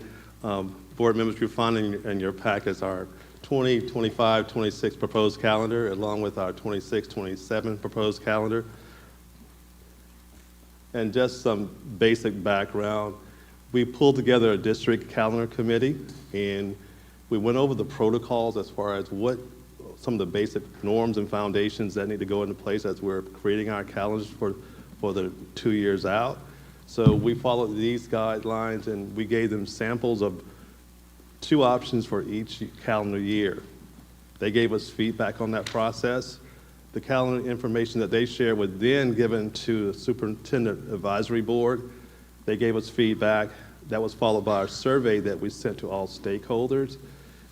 taking the suggestions that were given from both of the first two committees and asking for their input. So it was sent to all of our stakeholders, teachers, food service workers, tech department, TAs. Everyone got feedback and opportunity within the calendar committee.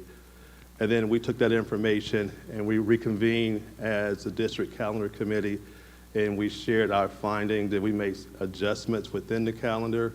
And some of the things that they pointed out that they liked was, one, they liked the fact that the early release days are captured, that the schools have those early release days. They also liked the idea of having those continual optional work days put in the calendar, and also the captured teacher work days. They liked that piece as well. We met the requirements for the 25-26 calendar year. We have 175 days, which equals out to roughly 1,075 hours, which give us roughly 33.16 hours as far as bank time. And for the 26-27 calendar year, we have 177 student days, which equals out to roughly 1,091 hours, roughly for instruction for our students, which gave us roughly 39.5 hours bank time. And on the calendar, you also see the graduation dates for both years for both high schools. Okay. Are there any additional questions in reference to the calendar? Any other questions? If not, we need a motion to accept the calendars as presented. I make a motion that they be accepted as presented. Thank you, Mr. Old. Can we get a second? Second. Thank you, Dr. Williams. Any further discussion? If not, please show your yes vote by show of hands. Let the record reflect that that is a unanimous vote. Thank you so much, Mr. Fudge. Thank you very much. And finally, in our new business this evening, we would ask Ms. Tilley if she would rejoin us again and talk about the RFQ for renovation of PES. Thank you. RFQ is a request for qualifications, which is a requirement when the fees are anticipated to be, architectural fees are expected to be greater than $50,000. With the project here at Pasquotank Elementary School, renovating it to an early childhood center, we determined that an RFQ process was necessary. We advertised that on our website as well as on the state purchasing website, and we received proposals, and a committee met. Representatives from HR, maintenance, the pre-K department, as well as finance served on this committee. We all read the proposals, and in an RFQ process, there are no prices involved. It's simply request for qualifications, and you look at qualifications. Tonight, we are presenting Oakley Collier out of Rocky Mount as our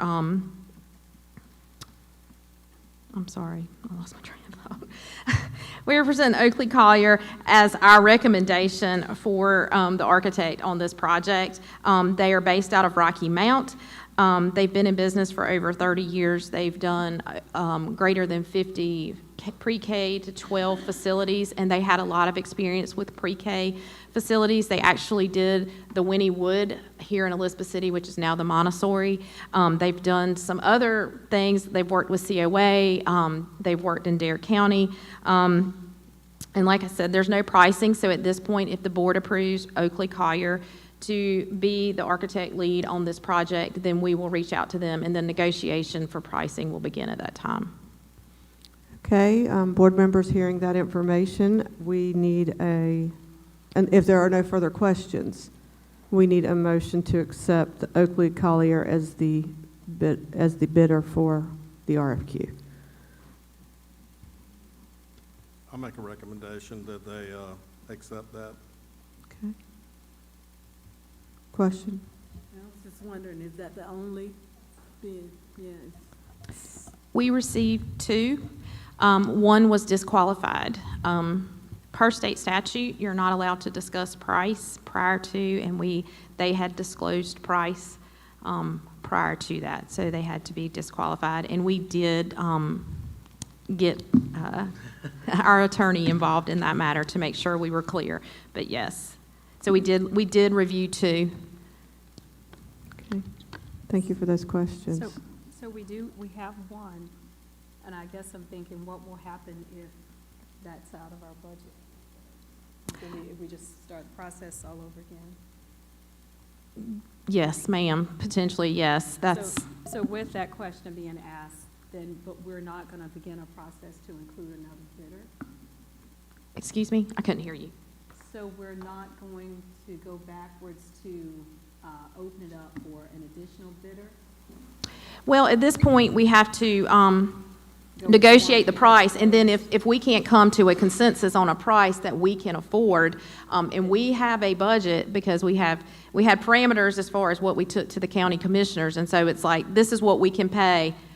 This is kind of where we're at. We kind of have a set budget, and that, I mean, it is what it is as far as that's what we can afford, and we'll have to negotiate, and if we can't come to consensus, then yes, we may potentially have to do another RFQ process. Gotcha.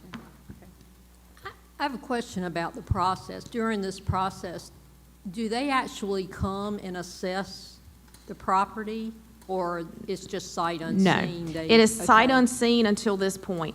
All we're doing is determining that this is a company that would meet the requirements that we feel we need to move forward with this project. Okay, any further questions? If not, now we need a motion on the floor. Did we ever get? Yeah. Okay, so we have a motion by Mr. Old. Do we have a second? I'll second. Okay, we have a second by Ms. Warden. Any further discussion? Okay, please indicate your yes vote by show of hands. Let the record reflect that that is 3 yeses and 1 no. Okay. Thank you, Ms. Tilley. All right, we are at the time of the evening to ask for a motion to adjourn. I move to adjourn. Okay, we have a motion to adjourn. Can I get a second? I'll second. There is a motion on the floor by Dr. Williams and a second by Ms. Warden to adjourn the October 28th, 2024 meeting of the board. Can I please see a yes vote by a show of hands? That vote is unanimous. Thank you, everyone, for coming out, and have a great evening.